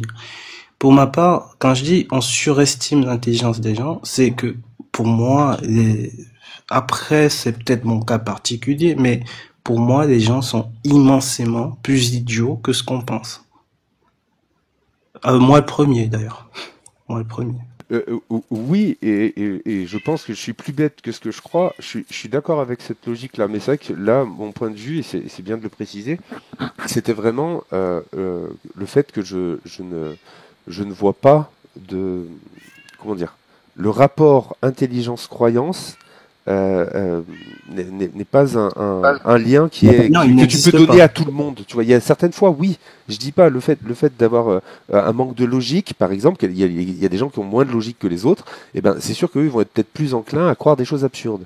Mais ce n'est pas un truc que tu peux lier à tout le monde. Tu vois, c'est ça que je veux dire quand je dis ça. En fait, pour moi, le rapport intelligence-croyance, pour moi, il n'existe pas. Et je peux pour prendre des exemples, en fait, tu as un rapport croyance-intelligence, c'est-à-dire la croyance va impliquer un certain niveau d'intelligence parce que ça va bloquer certains systèmes de pensée neuronaux dans ta tête.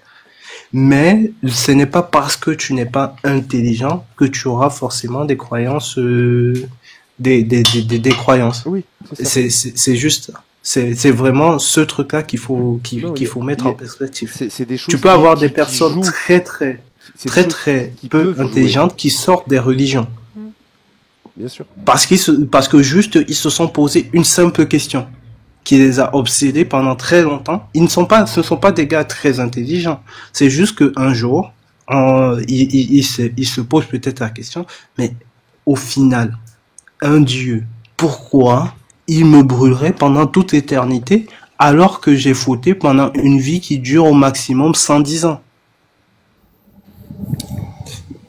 J'ai un tout petit peu de mal avec la notion d'intelligence dont vous parlez. On parle de quel type d'intelligence? Je sais pas si vous avez regardé les études de Howard Gardner. Il parle de plusieurs niveaux d'intelligence. On n'a pas que l'intelligence logique. Il y a des personnes qui vont avoir une intelligence au niveau de leur relation humaine, au niveau émotionnel, artistique. Tu as parfaitement raison, mais ce qu'on a dit n'exclut pas ça. Hein. En tout cas, moi, ce que j'ai dit n'exclut pas ça. Parce que je réponds à ça parce que il a expliqué qu'il y a des personnes qui vont être très peu intelligentes, mais selon ta conception de l'intelligence. Peut-être que cette personne-là a un QI que tu ne soupçonnerais pas, qui est hyper élevé, mais peut-être que le fait qu'il ne soit pas suffisamment cultivé, tu vas définir que cette personne-là n'est pas intelligente. Non, Brice, je vais te dire un truc. En tout cas, on oppose quand on est sur ce débat-là, c'est en effet très compliqué parce que la définition d'intelligence varie aussi énormément selon la personne parce que justement on n'a pas tous la même compréhension de ce mot et ça a un champ d'action très très large. Moi, par exemple, selon ma définition, ma manière de voir les choses, toute personne croyante en un texte, d'accord, religieux qui a été écrit, que ce soit un des trois livres, moi je suis plus intelligent que lui sur le fait de croire à ça. Sur cette intelligence-là.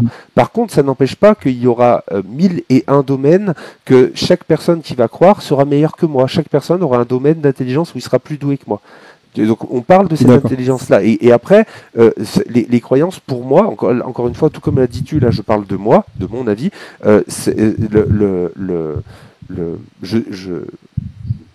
quand on parle d'intelligence, on fait justement pour moi un condensé de toutes les formes d'intelligence qui nous permettent d'aborder le monde et de comprendre le monde. Je pense que quand on parle d'intelligence, on parle de cette intelligence-là, tu vois, de ce groupe d'intelligence-là. C'est-à-dire qu'il y a plein de gens qui, pour moi, sont bêtes, que je considérerais comme bêtes, et qui pourtant, dans leur vie de tous les jours, vont être des gens adorables, ultra-humains, et ils vont être des personnes qui, comme tu le dis, vont avoir une intelligence sociale hors du commun. Mais qui pourtant, quand je vais parler avec eux, échanger avec eux, avoir une discussion ou leur demander de faire quelque chose, ils vont être très bêtes. Donc, en effet, c'est bien de préciser. Mais là, quand on parle de ça, on parle de la capacité à comprendre le monde. En tout cas, moi, c'est comme ça que j'en parle. Ok. Alors, moi, je vais donner mon avis par rapport à ça. Je pense pas que ça, comme vous avez échangé énormément là-dessus, je pense pas que ce soit lié à l'intelligence de la personne. Il y a plusieurs mécanismes dans les systèmes des religions qui font que la personne on a tous les deux dit que c'était pas en lien avec l'intelligence, hein. Je sais pas si. Oui, c'est ça, c'est ce que j'ai souligné, comme vous l'avez dit tout à l'heure. Je pense comme vous, en fait, que ça a rien à voir avec l'intelligence. On peut avoir des gens qui ne sont pas du tout analytiques, d'autres personnes qui sont hyper analytiques, qui sont coincés dans des systèmes religieux, parce que la religion a un système qui va quadriller toute forme de liberté de penser. On va pas être libre de penser ce qu'on veut par rapport à la doctrine dans laquelle on a grandi, où on est actuellement. Et du coup, à partir du moment où les gens vont débrancher leur cerveau à cause de ce système dans lequel ils sont, qui leur empêche de... On peut pas définir leur niveau d'intelligence, on peut pas dire s'ils sont intelligents ou pas. Parce que dès qu'on aborde ce sujet-là, ils ne réfléchissent plus. Ils sont dans des mécanismes d'autodéfense des fois, ou alors des mécanismes. Oui, mais on parle pas des gens comme ça en général. On parle de ceux qui viennent discuter et qui utilisent. Tu vois, c'est-à-dire que quelqu'un qui a grandi et comme beaucoup de Français, moi que j'ai pu rencontrer, avec qui j'ai pu parler, qui ont grandi dans ça, mais n'étaient pas chez dans une famille qui appliquait les textes et qui juste transmettait une culture, tu vois, avec des valeurs humaines en tant que Français, tu vois, comme la majorité des Français, mais avec une culture où l'islam est présent et au final. Moi, si eux, ils vivent, j'ai rien à leur dire et je peux pas parler de ça. Je parle des gens qui viennent et utilisent les textes et pensent pouvoir utiliser les textes. C'était ça le débat au départ, tu vois. C'était à propos des gens qui viennent utiliser les textes et que là, on peut commencer à avoir des jugements sur leurs paroles, tu vois, sur ce qu'ils nous disent, sur leur démarche. Je vais dans le même sens à ce niveau-là. Il y a quelqu'un qui est descendu. Meraki veut venir. On va accueillir Meraki, les amis. Je vous invite à rester. Hein. On va accueillir Meraki. Salut Meraki. Bonjour. Bienvenue. Salut Meraki. Merci beaucoup. Dis-moi, tu es musulman sunnite, Meraki? Oui. Très bien, bienvenue. Dis-moi, tu voulais réagir à quelque chose qu'on a dit ou Alors peut-être sur le thème général. Moi, ce qui m'intéresse, c'est pas vraiment de nier quelque chose ou d'approuver quelque chose. J'aimerais juste pouvoir ajouter une nuance à ce genre de débat que je vois assez souvent. Je t'en prie, vas-y. Ouais, ce serait d'ajouter une dimension philosophique à tout ça. Je pense que ce serait intéressant, notamment de pouvoir différencier le formalisme des textes avec la réalité de la vie des croyants, quoi. Pouvoir réinstaurer une sorte de dialectique entre croyance et croyants. Alors les deux vont de pair, quoi. Une religion sans croyance, sans adepte, ça n'existe pas. Moi, ça m'intéresse pas. Je t'explique pourquoi. Parce qu'en fait, je sais déjà pourquoi. Ah ouais, vas-y, dis. On va voir si tu sais. Ça permet de mettre un cadre au débat, c'est-à-dire que ça permet de dire l'idée c'est de pas parler des gens qui pratiquent la religion, l'idée c'est de parler uniquement des textes. Non, moi ce que j'allais te dire c'est que quand moi je me suis fait cette réflexion-là et c'est ça aussi qui m'a permis d'avancer dans mes croyances notamment et dans mes réflexions, dans mon paradigme tout simplement. Je vois que les musulmans justement sont en désaccord. Donc en fait le rapport et l'analyse de mon approche, je l'ai déjà faite et elle m'a amené à parler des textes parce que justement je trouve que c'est la meilleure manière de mettre en avant et en évidence que je parle pour la France, les musulmans en France, les musulmans français ne sont pas justement, on ne peut pas les associer au texte. C'est une erreur que je faisais avant. Et en fait, c'est cette critique-là des textes qui m'a permis d'aller pointer du doigt les choses qui ne vont pas, que ce soit dans ce que moi je pensais comme dans ce que les autres gens pensent. Et quand j'ai quelqu'un qui vient aujourd'hui en 2024, qui est français, qui vit comme moi, avec les mêmes valeurs que moi, et qui pourtant se prétend d'un texte, d'accord, ben je vais aller voir ce texte. Tu vois, parce que je sais déjà ce que lui il est. Je connais déjà la valeur de cette personne-là. Donc toi, la réflexion que tu veux amener, j'en ai pas besoin. Moi, je l'ai déjà faite. Donc je connais déjà j'ai déjà fait cette démarche-là. Donc elle m'intéresse plus. J'avance. Tu comprends? D'accord. Bah écoute, on est d'accord. J'ai plus rien à faire ici. Après, si tu le souhaites, on peut tout à fait parler des textes. Tu vois, ça peut être intéressant de voir encore une fois, toi musulman avec l'accent que tu as, j'ai l'impression que tu es français. Peut-être je me trompe, mais je peux être français avec un accent. Hein. Ça veut simplement dire que je suis né en France. Il y a plus Non, de j'ai chances juste que je sois dit, nul. j'ai juste dit que quand je t'entendais parler, je trouvais que tu avais un accent français. Voilà, j'ai l'impression que tu Tout à étais fait vrai. français. Voilà, j'ai juste dit ça, mon ami. Hein. Et du coup, ça peut être intéressant pour moi qu'un musulman français, je puisse échanger avec lui, de voir si lui, dans ce qu'il pense, ça correspond au texte ou pas. Savoir si toi, tu fais partie de la majorité des musulmans qui ne sont pas d'accord avec les textes, ou bien alors si tu fais partie des gens qui sont d'accord avec les textes. Ah oui, d'accord, ok, j'ai compris ce que tu veux. D'accord, oui. Eh ben écoute, vas-y. Hein. Très bien. Alors, du coup, si on... Tu vas aller chercher laquelle? Celle dans An-Nisa? Oh bah regarde celle qui est affichée. Celle-là, déjà pas mal. Celle qui est affichée. Commence à les connaître plus ou moins maintenant. Moi, j'ai un avis tranché dessus, donc. Vas-y, ça m'intéresse. Un avis tranché, mais nuancé évidemment. Les deux sont pas forcément antinomiques. Vas-y, balance. Non, moi, de tout ce qui m'intéresse, ce sont les pratiques et les valeurs qui sont apportées. Alors, moi, je veux bien que tu me dises que t'as pas envie de parler des textes, mais il y a 2 secondes, tu m'as dit que tu voulais bien qu'on parle des textes. Donc, moi, pour l'instant, je te parle des textes, je te demande... J'ai pas dit que j'avais pas envie d'en parler, j'ai dit que ce qui m'intéressait, c'était ce que ça donnait dans la réalité. Et effectivement, si on rentre dans ton paradigme à toi, c'est comme de dire, par exemple, si tu décides de rentrer dans un paradigme de foi, alors à ce moment-là, toutes tes réflexions de raison qui seraient au-dessus de ce paradigme-là seraient caduques. C'est-à-dire qu'il existe un paradigme alors, de raison. Regarde, je vais te répondre. Moi, par exemple, le texte que je défends, c'est la Déclaration comme universelle. Si tu me disais, viens, on joue à mon jeu, mais selon mes règles.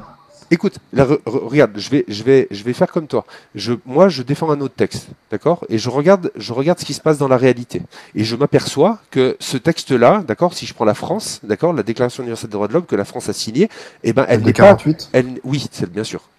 Et du coup, cette Déclaration universelle des droits de l'homme, elle n'est pas appliquée à 100% en France, ok? Donc, quand je regarde aujourd'hui la France, est-ce que je peux considérer que la France est représentative de la Déclaration universelle des droits de l'homme? Non, puisqu'elle n'est pas acceptée à 100%. Donc aujourd'hui, si je regarde en France, ou si je fais comme toi, que je regarde en France l'application de la réalité, est-ce qu'aujourd'hui en France, l'islam sunnite est en place? Non, bien évidemment que non. Donc du coup, est-ce qu'on peut regarder la réalité et dire que c'est ça l'islam? Non. On regarde les textes et on imagine un pays où les textes de l'islam sunnite seraient en application, où la charia serait en application. Et là, on peut regarder ce qui se passe. Et là, on peut comparer. Donc, comme ça n'existe pas dans la réalité, il faut regarder les textes. Donc, aujourd'hui, moi, si je regarde la Déclaration universelle des droits de l'homme, il est dit « Nul ne sera tenu en esclavage ni en servitude. L'esclavage et la traite des esclaves sont interdits sous toutes leurs formes. » Ça, c'est un texte, d'accord? Ce n'est pas la réalité. Parce que tu sais bien que dans le monde, il y a plein de pays qui l'ont signé, et malgré tout, il y a l'esclavage qui perdure malheureusement dans certaines parties du monde. Et du coup, moi, ça n'empêche pas que je préfère un projet comme celui-là, plutôt que le projet de l'islam sunnite qui autorise l'esclavage. Donc, aujourd'hui, toi, tu me parles de la réalité. La réalité, on est d'accord, toi et moi. Je ne parle pas de la réalité. Je te demande ton avis sur le texte.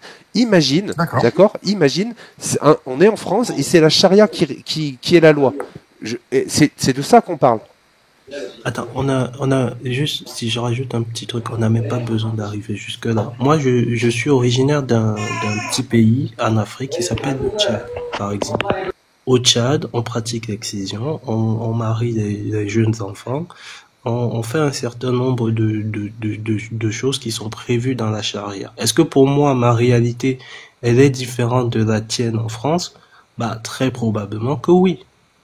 Et est-ce que ma réalité, elle est inspirée de l'islam sunnite? Bah, très probablement un peu plus que la tienne. Juste ça. Je t'en prie, Meraki, tu peux répondre. Oui, est-ce que tu peux au moins synthétiser la question, parce que c'est vrai qu'elle était très longue. Il y a une longue explication avant que j'ai comprise, mais j'ai pas compris où tu voulais en venir. En gros, je te dis, arrête de me parler de la réalité, parce que c'est pas le débat, en fait, c'est pas le sujet. Moi, je parle des textes. Non, moi je parle pas. Alors, justement, moi je dis je prends pas ni les textes ni la réalité séparément. Ce que j'essaye de dire, c'est qu'en fait, il y a une dialectique entre les deux. C'est-à-dire que il y a une sorte d'engendrement réciproque entre le formalisme d'un texte, que ce soit une loi qui a été donnée par révélation. Ça, c'est que ton avis. T'es pas musulman sunnite si tu dis ça. T'es pas musulman sunnite. Ah, d'accord. Non, mais si tu dis ça, Non, ta parole, ta attends. parole, tu vois. Non, ça. Non, mais Non, il Hmm. y a un formalisme d'engendrement. Là, on peut être d'accord, il y a d'engendrement entre le texte et la réalité, mais on va pas prendre un exemple d'un pays qui se fonde pas sur le texte en question pour venir étudier le comportement des gens quand ils sont soumis à ce texte. On va prendre l'exemple d'un pays qui essaie de se baser plus sur ce texte-là qu'un autre. Tu peux pas prendre un pays comme la France qui, elle, pose les bases de sa constitution sur les droits de l'homme et venir dire que non, on va étudier l'implémentation de l'islam en France. Non, c'est pas possible puisque c'est pas l'idée. L'idée même de la France n'est pas d'implémenter ça. On va aller voir d'autres pays qui, eux, implémentent cette réalité-là et voir ce qui s'y passe. Et on pourra prendre des pays qui vont de plus en plus vers l'extrême et voir ce qui s'y passe. Et là, on verra le comportement de la population et même Exactement. des gens. C'est nier le sens de l'histoire que de faire ça. Oui, et quand on fait ça, on se rend bien compte que plus on implémente cela, plus la population a deux tendances. La population a une première tendance, la tendance à fuir le pays, et une deuxième tendance, la tendance à appliquer les textes tels qu'ils sont. Ah, désolé, je peux pas fermer mon micro. Mais Raki, je t'invite à lire le Coran, donc 5, 101 et 102, où il est dit « Oh, les croyants, ne posez pas de questions sur des choses qui, si elles vous étaient divulguées, vous mécontenteraient. » Donc je comprends ta démarche. Tu veux pas te poser de questions sur les textes, parce que tu sais que ça va te dégoûter, mais il y a un problème du coup dans ta démarche. Il y a quelque chose qui te dégoûte, il y a quelque chose qui te va pas dans les textes, et toi tu veux ramener à aujourd'hui en France. Sauf que la France, c'est pas les textes, tu vois. C'est comme la Déclaration universelle des droits de l'homme. C'est pas représentatif. Comme tu m'as pas laissé finir, malheureusement, tu peux pas comprendre. J'essaie d'avoir une réflexion relativement subtile. Et le problème, c'est que je ne laisse pas la terminer. Ouais, alors, je veux bien que tu me coupes, hein, ça fait partie du débat, mais pour le coup, c'est compliqué de me répondre sur quelque chose que j'ai même pas encore dit, quoi. Ouais, mais comme je suis pas subtil, comme tu viens de le dire, je peux pas comprendre, c'est ça. J'ai pas dit le contraire, j'ai dit que j'essaye d'avoir une réflexion subtile. Mais le problème, c'est qu'une réflexion subtile, ça demande un peu de temps. C'est trop subtil pour moi, là, tu vois. Bah écoute, je sais pas pourquoi est-ce que t'es agressif avec moi. Moi, j'essaye d'être... Bon, ok, bah écoute... Moi, là, j'avoue que je sais pas vraiment quoi répondre, quoi. En fait, c'est que moi, j'ai commencé à te poser des questions. En fait, je comprends que tu puisses être énervé. Non. En fait, tu comprends pas. Je suis pas énervé contre toi. Je suis en train de tout à l'heure, tu m'as dit qu'on allait parler des textes. Mais pourquoi est-ce que... Attends, laisse-moi finir. Tu me parles de laisser finir. Moi, tu me laisses pas finir, je vois pas pourquoi je te laisserais finir. Mais parce que moi, je dis des choses cohérentes. Et du coup. Parce que toi, t'es hôte du live. Oui, c'est ça. Exactement. Tu viens de comprendre. Et du coup, ouais. là, fallait le dire, c'est pas grave, hein, tu vois, c'est écrit, tu vois, 65.4 et c'est marqué de même celles qui n'ont pas encore de règles. C'est-à-dire que là, par ce texte-là, si tu le connais et que tu l'as déjà lu, et ben en fait, ça autorise dans le texte le mariage des adultes avec les petites filles. Donc, si tu me parles de réalité, ok, mais du coup, pourquoi c'est marqué ça dans le texte? Explique-moi. D'accord. En fait, je peux pas avoir de réflexion. Je suis obligé de répondre. Tu vois, c'est ça le problème, c'est que, en fait, ta méthode. J'ai l'impression qu'elle a 3 points qui sont très importants, d'accord? Le problème, c'est que tu utilises un paradigme au sein duquel, moi, je répondrai pas, en fait. On n'est pas dans le même paradigme. C'est pas possible. Il y a un paradigme n'est cohérent qu'à l'intérieur de lui-même. Là, t'essayes d'analyser un paradigme que tu ne peux pas comprendre parce que justement, tu l'analyses avec les outils de ton propre paradigme. Toi, t'as envie de me parler d'être nécessaire, hein. T'as envie de me parler d'être nécessaire, je pense. On reste dans la même chose. Es-tu pour ou contre le fait qu'au Tchad, on marie des enfants sur la loi islamique? On reste dans ton paradigme. Alors, il y a 3 réponses possibles, hein. Pour, contre ou ne se prononce pas. Ouais. Enfin, la 3e, je l'aime pas trop, a priori, mais bon. Si Ogmeus l'accepte, je laisse répondre. Oui. Ah. D'accord. Quelle est la question? La question c'est, es-tu pour ou contre le fait qu'au Tchad, qui est mon pays d'origine, on marie des enfants sur le respect de la loi islamique des filles de 11 ans? Alors, premièrement, je suis pas tchadien. Donc je vois pas pourquoi j'aurais à répondre à cette question. Et deuxièmement, je vais quand même le faire. Il veut répondre à rien, tu commences à me saouler, tu veux répondre à rien, vas-y, c'est bon. Pour info, à la question de tu, messieurs, dames, je pense qu'ici tout le monde voit qu'on a fait. Je suis pas du Tchad, mais je réponds je suis contre. J'ai aucun problème à répondre à la question. J'ai beau ne pas faire partie du Tchad, je suis contre. Par exemple, en Irak, ils sont en train de débattre d'une loi pour quand on puisse épouser des fillettes de 9 ans, eh bien, moi, je ne suis pas irakien, je ne crois même pas que, d'ailleurs, que j'ai des ascendants irakiens. Malgré tout, je suis capable de dire que je suis contre cette loi. Voilà. Très bien, mais j'allais répondre et alors je suis contre. Brice et Roro, j'ai fait monter aussi quelqu'un d'autre et il y a Meraki, du coup je vais vous demander, il y a 2 gens qui ont demandé à monter, je vais vous libérer les gars, Brice et Roro, et je vous invite à repasser quand vous voulez pour venir échanger, il n'y a aucun souci, vous êtes les bienvenus les gars, mais là j'ai besoin de place, il y a d'autres gens qui attendent, et comme à un moment donné il faudra que je termine le live aussi. Je vous laisse dire au revoir si vous le voulez les gars, Brice et Roro. Bon, et ben pas de réponse les gars, je vous remercie quand même, merci d'être passé. Salut. Merci Brice. Bonne... Salut, merci à vous les gars, et repassez quand vous voulez, vous êtes les bienvenus. Ça marche. Et Roro, j'ai fait aussi descendre et du coup je vais pouvoir faire monter 2 personnes qui ont demandé que je vais faire monter et on va laisser continuer. Meraki, si jamais vous voulez encore parler avec Meraki, que les gens veulent parler avec Meraki, je vous en prie. C'est le chaos. Si tu veux parler des textes, oui. Bonjour, c'est le chaos chez vous. Salut. Il y a des jours comme ça. Salut Swen, ça faisait longtemps. Ouais, ça va ou quoi? Ça va et toi? Tranquille. Bonjour. Alors juste, il y a Grid qui est monté, on va laisser Grid dire quelque chose. Salut, bienvenue Grid. Moi, je suis assez d'accord avec Ogmios. Tu peux le redire encore? Répète-le. Je suis assez d'accord avec Ogmios. Merci. Par contre, j'aurais voulu savoir, est-ce qu'il y en a qui pensent que la religion laisse place à la réflexion? Laquelle religion? Parce qu'il y en a 4000 sur la planète, 4300. Donc, D'autres religions monothéistes. Alors, il y a quand même 40 de monothéisme. Ouais, c'est vraiment beaucoup. Hein. Les trois grandes. Alors moi je sais que dans les textes de l'islam sunnite, non. Dans les textes de l'islam sunnite, non, c'est pas. En fait, ça dépend à quel sujet, parce que quand tu peux avoir de la réflexion, mais pour tout autre sujet que la religion. Et donc, est-ce qu'on te dit que toutes les questions existentielles que tu peux te poser sont, en quelque sorte, les réponses sont dans le Coran ou la Bible. Si tu te poses des questions sur la création du monde ou truc, on te dit que tout est dans les livres, dans les textes. Non, c'est le texte qui dit ça, tu vois. On te dit ça, etc. Le texte dit que c'est écrit dans le texte, mais à part ce texte-là, il n'y a rien qui le prouve, tu vois. La réalité me rentre même en contradiction. On pourrait croire que c'est la réalité.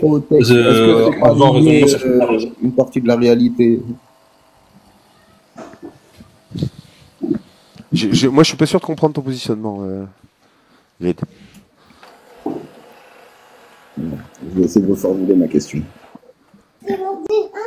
Est-ce que pour quelqu'un qui a foi dans les textes, est-ce que croire dans les textes, c'est pas abandonner une partie de son libre arbitre et de sa libre pensée? Oh, j'en sais rien, moi je suis pas croyant, mec.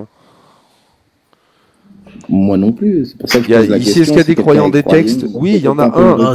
Il y en a même 2. Il y a 2 musulmans sur le stage là, donc peut-être qu'eux ils peuvent répondre, les deux personnes qui sont musulmanes. Bonjour messieurs. Salut. La question c'est de savoir est-ce qu'on ne délègue pas sa capacité de penser et son libre arbitre lorsqu'on est religieux ou affilié à une religion, lorsqu'on est croyant. Voilà. On a la foi. Voilà. Je sais pas, tout est relatif, ça dépend à quel sujet. Tu veux dire d'une manière générale? Parce que du coup, si on dit qu'on abandonne son libre arbitre quand on est religieux, ça sous-entend que lorsqu'on l'est pas, on a un libre arbitre qui est total et on peut choisir et décider et discerner correctement.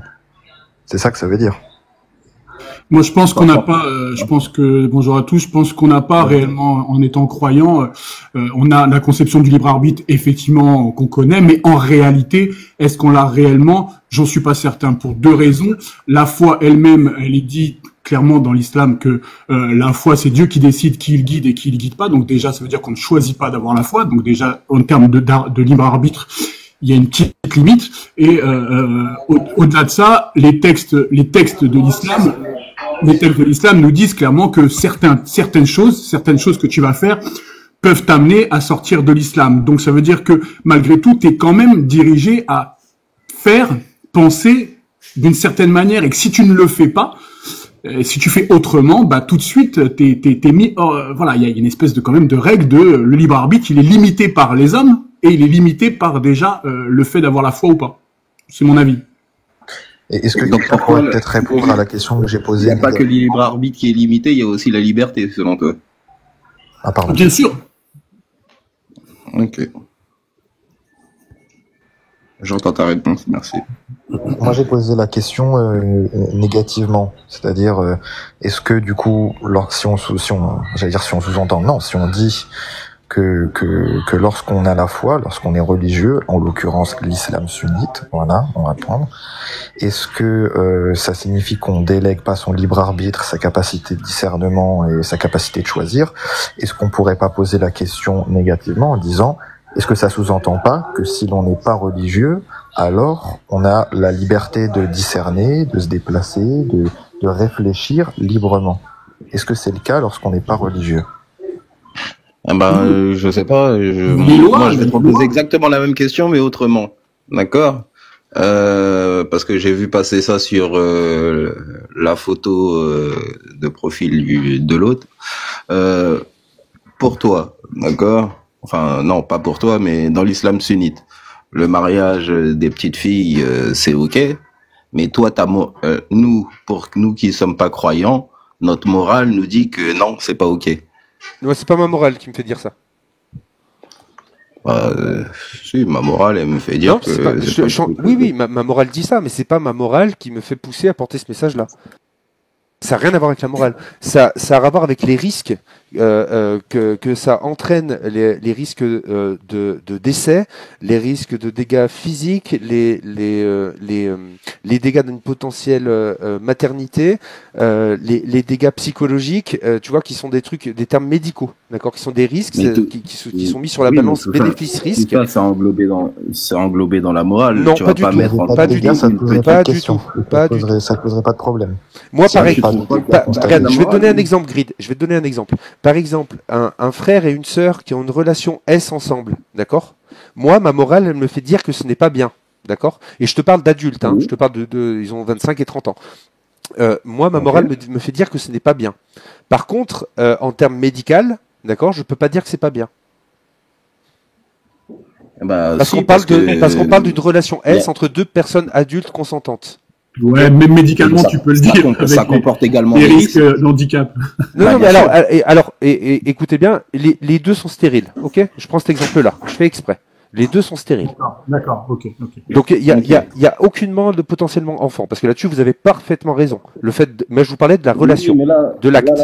Là, tu fais un échelonnage de la gravité des choses. Non, pas du tout. Je suis en train de te mettre en avant le fait que ma morale n'a rien à voir dans ma parole que je porte, parce que bien évidemment que la morale, d'accord, elle est comment dire, il y a pas de morale universelle, d'accord. C'est quelque chose que moi je vais trouver bien. Par exemple, moi j'aime bien, je trouve ça bien de manger du porc. Par les sociétés. Non, mais écoute, moi je trouve ça bien de manger du porc. Il y en a qui vont trouver ça mal. Donc ça n'a rien à voir. Par contre, je vais amener mon point de vue médical. Est-ce que c'est mauvais médicalement de manger du porc? Non. Donc c'est ça qui m'amène à porter la parole par rapport au porc, tu vois. Mais par contre, par rapport aux petites filles, d'accord, ma morale va dans le même sens que la science. Ça tombe bien, ça m'arrange. Je suis content. C'est plus simple pour moi de le porter, d'autant plus. Mais ma parole n'est pas basée sur la morale. Et la loi n'est pas basée sur la morale. Par contre, manger du porc médicalement pour le porc, c'est très mauvais. Ouais, non, moi j'ai compris. Toi, les conséquences physiques, elles priment sur la morale, et c'est logique, c'est normal. Mais il y a que ça qui prime. C'est-à-dire que même si ma morale elle allait contre, ben je serais quand même. Comment dire, il y a des choses, moi, que la science, elle me comment dire, parfois, elle me montre des choses qui vont contraire à ma morale. Et ben j'évolue et j'avance, tu vois. Tandis que moi, sa morale est pas. Moi, ils sont compris dans ma morale. Ça fait partie des choses. C'est des arguments en plus qui viennent appuyer ma morale.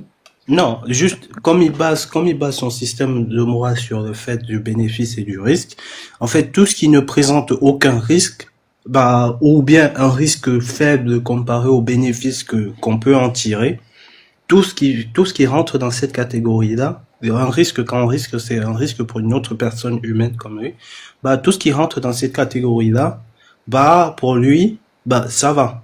Donc, si toi, tu décides de prendre ta sœur et de la soulever, avec le fait que vous arrangez à ce que il n'y ait pas d'enfants qui naissent, bah, il n'y a littéralement, moi-même, je suis totalement d'accord avec lui, il n'y a littéralement, non, il y a littéralement rien. Je vais. Attends, juste un truc. Il n'y a littéralement rien dans notre société moderne où on peut s'arranger à ne pas faire d'enfants avec un rapport sexuel. Oui, je comprends. Il y a littéralement rien qui son argument. Oui. Médicalement, il y a rien qui empêcherait un homme et une femme qui soient frères et sœurs d'avoir des rapports ensemble. S'ils n'ont pas de gamin, ça n'entraînerait aucune conséquence. Voilà, j'ai bien compris son propos. Grid, mais... je vais pour mieux imager tout ça. Moi, quand j'aurai des enfants, par exemple, imagine j'ai une fille et un garçon, et du coup, moi, je vais leur apprendre, je vais leur transmettre ma morale, qui va leur expliquer, en plus de la science qui va expliquer au niveau de ce qui peut se passer quand on a des enfants, mais en plus, je vais leur expliquer que ce n'est pas bien. Et ça va être ma morale que je vais leur transmettre. Et par contre, le pays dans lequel je vis, je ne souhaite pas qu'il interdise cela, parce que j'irai à l'encontre de la volonté de deux adultes. Parce qu'encore une fois, on parle d'adultes depuis tout à l'heure consentants. C'est le seul exemple que j'ai donné. Hein. On n'a pas parlé d'autre chose.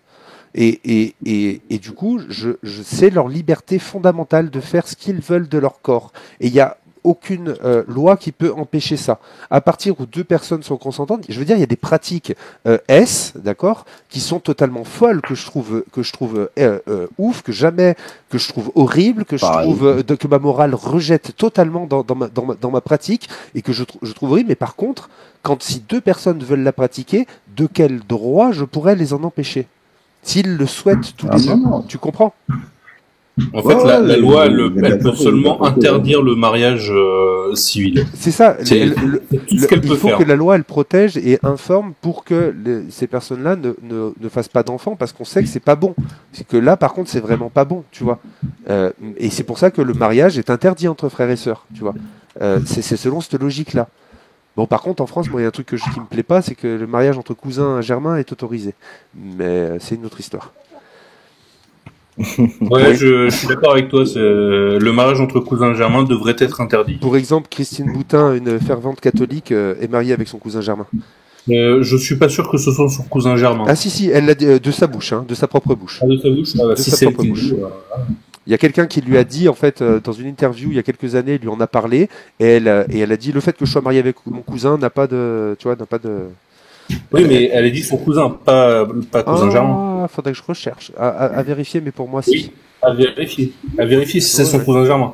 Et après, bon, j'ai envie de dire, c'est sa vie, mais oui, mais voilà, moi je veux pas de loi qui l'empêche d'avoir des relations S avec son cousin. Moi, je vois pas pourquoi j'empêcherais ça. Mais une loi qui interdirait le mariage, ça, la loi pourrait le faire, et c'est tout ce qu'elle pourrait faire. Ça serait à réfléchir en termes de consanguinité, comment ça se passe à ce niveau-là. J'ai pas assez d'informations pour pouvoir. Entre cousins germains, il y a quand même des résultats médicaux qui expliquent bien qu'il y a entre 6 et 7% de risque d'handicap chez les enfants. Moi qui ai été éducateur, une grande majorité d'enfants handicapés, je ne veux pointer aucune communauté, mais une grande majorité d'enfants qui avaient des problèmes d'handicap étaient souvent des parents cousins germains, et qui étaient donc du coup musulmans, parce que chez les musulmans c'est quelque chose qui est légal. Chez les chrétiens aussi. Moi je regarde mes ancêtres, j'ai des arrière-grands-parents qui étaient cousins germains. Et du coup, quand même, voilà, il y a un vrai problème médical. Moi, je l'ai vu de mes yeux, parce que j'avais les dossiers, diabète, ça. Il y a un vrai souci là-dedans. Obésité. Ça c'est en dehors des handicaps. En dehors des handicaps, tu as du diabète, de l'hypertension, de l'obésité. tu as un certain nombre de maladies récessives qui réapparaissent dans la société. Alors je vous invite à regarder une vidéo d'un YouTuber qui a vulgarisé sur le sujet et en fait qui est sur les liens génétiques, c'est-à-dire qu'il y a certaines combinaisons qui sont plus viables pour donner le bon terme là-dessus, c'est le mot, c'est viable c'est Dirty Biology sur YouTube.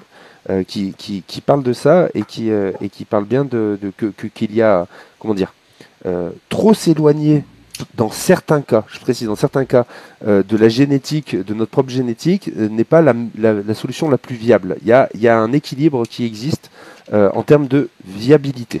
Et j'insiste sur viabilité. Ah, ce serait intéressant à voir, ouais. Dirty Biology, vous regardez ça. Rien que le nom, ça donne envie. En plus, c'est un mec qui a été accusé il y a pas très longtemps d'avoir été un peu con avec les meufs, tu vois, donc je vais le dire parce que c'est important. Il a été jugé en rien, mais il a été accusé. Et c'est un mec avec qui j'étais au collège, ce mec-là. Et du coup, c'est quand même, malgré tout, sa vidéo est intéressante. Et est-ce que tu étais pote avec lui au collège ou pas du tout? Ni pote, ni ennemi. On est dans la même classe, mais ni pote, ni ennemi. Juste un truc, je viens de regarder pour différents cas. Par exemple, pour l'Église catholique, au XIIIe siècle, ils ont interdit le mariage entre cousins germains. D'accord. Où ça? L'Église catholique, au XIIIe siècle, ils ont interdit le mariage entre cousins. C'était peut-être parce qu'il y avait un roi ou quelqu'un à l'époque qui voulait empêcher un mariage entre certains cousins. Cousins, parents au 7e degré. Vous devez avoir plus de 7 personnes qui vous séparent. D'accord. Ça c'est bien. Ça permet d'éviter des problèmes médicaux, quoi. Christine Boutin, elle était pas justement responsable d'un parti chrétien? Si, attendez, regardez, j'ai retrouvé le... J'ai une question pour Madame Boutin. Écoutez. Vous êtes marié avec votre cousin Germain. Vous qui n'avez pas de problème avec l'inceste entre adultes, il faut dire ce qui est, ça s'appelle comme ça. Ça ne vous dérange pas de vous y mixer dans la vie privée des homosexuels? Alors, réponse Christine Boutin, on est rentré dans le vif du sujet. Est-ce que vous voulez répondre à cette question? Je ne répondrai pas à cette question, j'en ai par-dessus la tête. Par-dessus la tête, qu'on me parle de mon cousin. La loi de la République n'a jamais interdit à ce qu'on se marie entre cousins. La seule restriction qui puisse exister, qui aurait pu exister, qui existait, c'était sur le plan religieux. Alors, monsieur, laissez-moi tranquille avec mon mari, qui est mon mari depuis 40 ans. Je vous laisse tranquille avec votre mari, mais... Bon, oui. Tu vois, elle vient de préciser que ça existait sur le plan religieux. Oui, tu as parfaitement raison. Et du coup, c'était, pour information, c'est parti... démocratique chrétien là qu'elle représente, elle? Je sais plus. Oui. En fait, ça a été interdit après qu'ils se soient rendus compte que dans les familles royales, il y avait beaucoup de lignées qui se sont éteintes à cause de la consanguinité. Voilà, c'est comme quoi le mariage entre cousins, oui, ça provoque de la consanguinité et Swen en plus l'a souligné par l'expérience. Moi j'ai précisé que c'était des musulmans, et c'est pas du tout pour mettre le doigt dessus, hein. Moi je suis musulman, donc voilà, mais c'était parce que moi, dans tous les dossiers que j'avais, dans tous les enfants qu'on avait accueillis, si je devais comparer avec les enfants de familles non musulmanes et les familles, la majorité étaient les musulmans, donc les parents, c'est pour ça que tu as fait la comparaison tout à l'heure, tout avec obésité et tout, ça n'a rien à voir, là. C'est ce qu'on appelle l'endogamie, le fait de sélectionner des femmes qui se trouvent dans la famille. Quand je rajoutais obésité et compagnie, c'est juste pour dire que en dehors de ce que toi tu as pu observer, il y a d'autres caractères qui ne vont pas forcément rentrer dans de l'ordre du médical clinique chez les enfants, mais qui vont rentrer dans l'ordre du médical ou du clinique chez les adultes. Par exemple, tu auras des perturbations, et ça c'est un fait, tu auras des perturbations intellectuelles, tu auras un certain nombre de dysfonctionnements qui sont liés, je pense que c'est d'ordre, en fait c'est 7% au niveau des handicaps visibles, mais c'est plus de l'ordre de 8, 9, 10, 20% au niveau des handicaps au global, tu vois. Quand on va parler des handicaps, ce sera toutes les maladies incapacitantes. Donc non, faire se marier deux cousins, et d'ailleurs même pour ça c'est dépendamment des cousins, parce que tu as des cousins qui génétiquement sont des frères. Parce que tu peux avoir des frères, littéralement, hein. tu as des cousins qui génétiquement sont littéralement des frères. Et donc, d'un point de vue génétique, en faisant se marier des cousins germains, dans certains cas, tu fais marier deux personnes. Des demi-frères. Oui, des demi-frères. Ouais. Mais dans certains cas, tu fais non, non, des frères plutôt. Dans certains cas, tu fais se marier deux personnes. Comment ils sont cousins et frères? J'ai pas compris.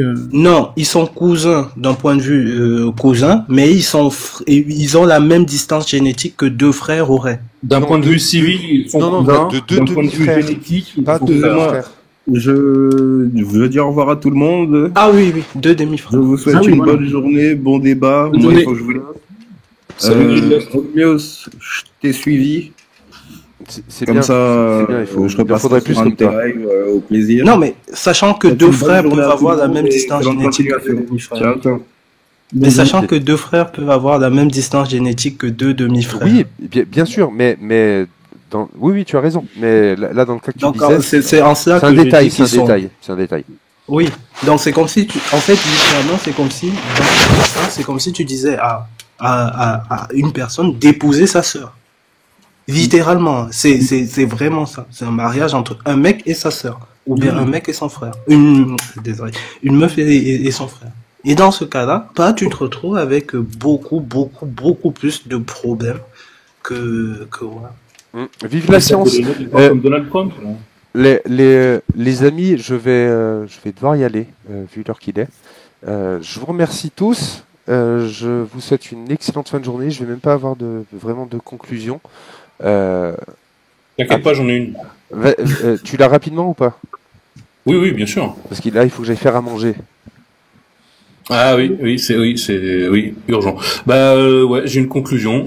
Attention, ça va aller très vite. C'est la meilleure réplique du film Stargate. J'allais dire, ça sent de Stargate, ça. Mon film. Louer les oreilles. J'attends que vous soyez prêts parce que ça va aller très vite. Vas-y. Mais respect à tout entièrement du con.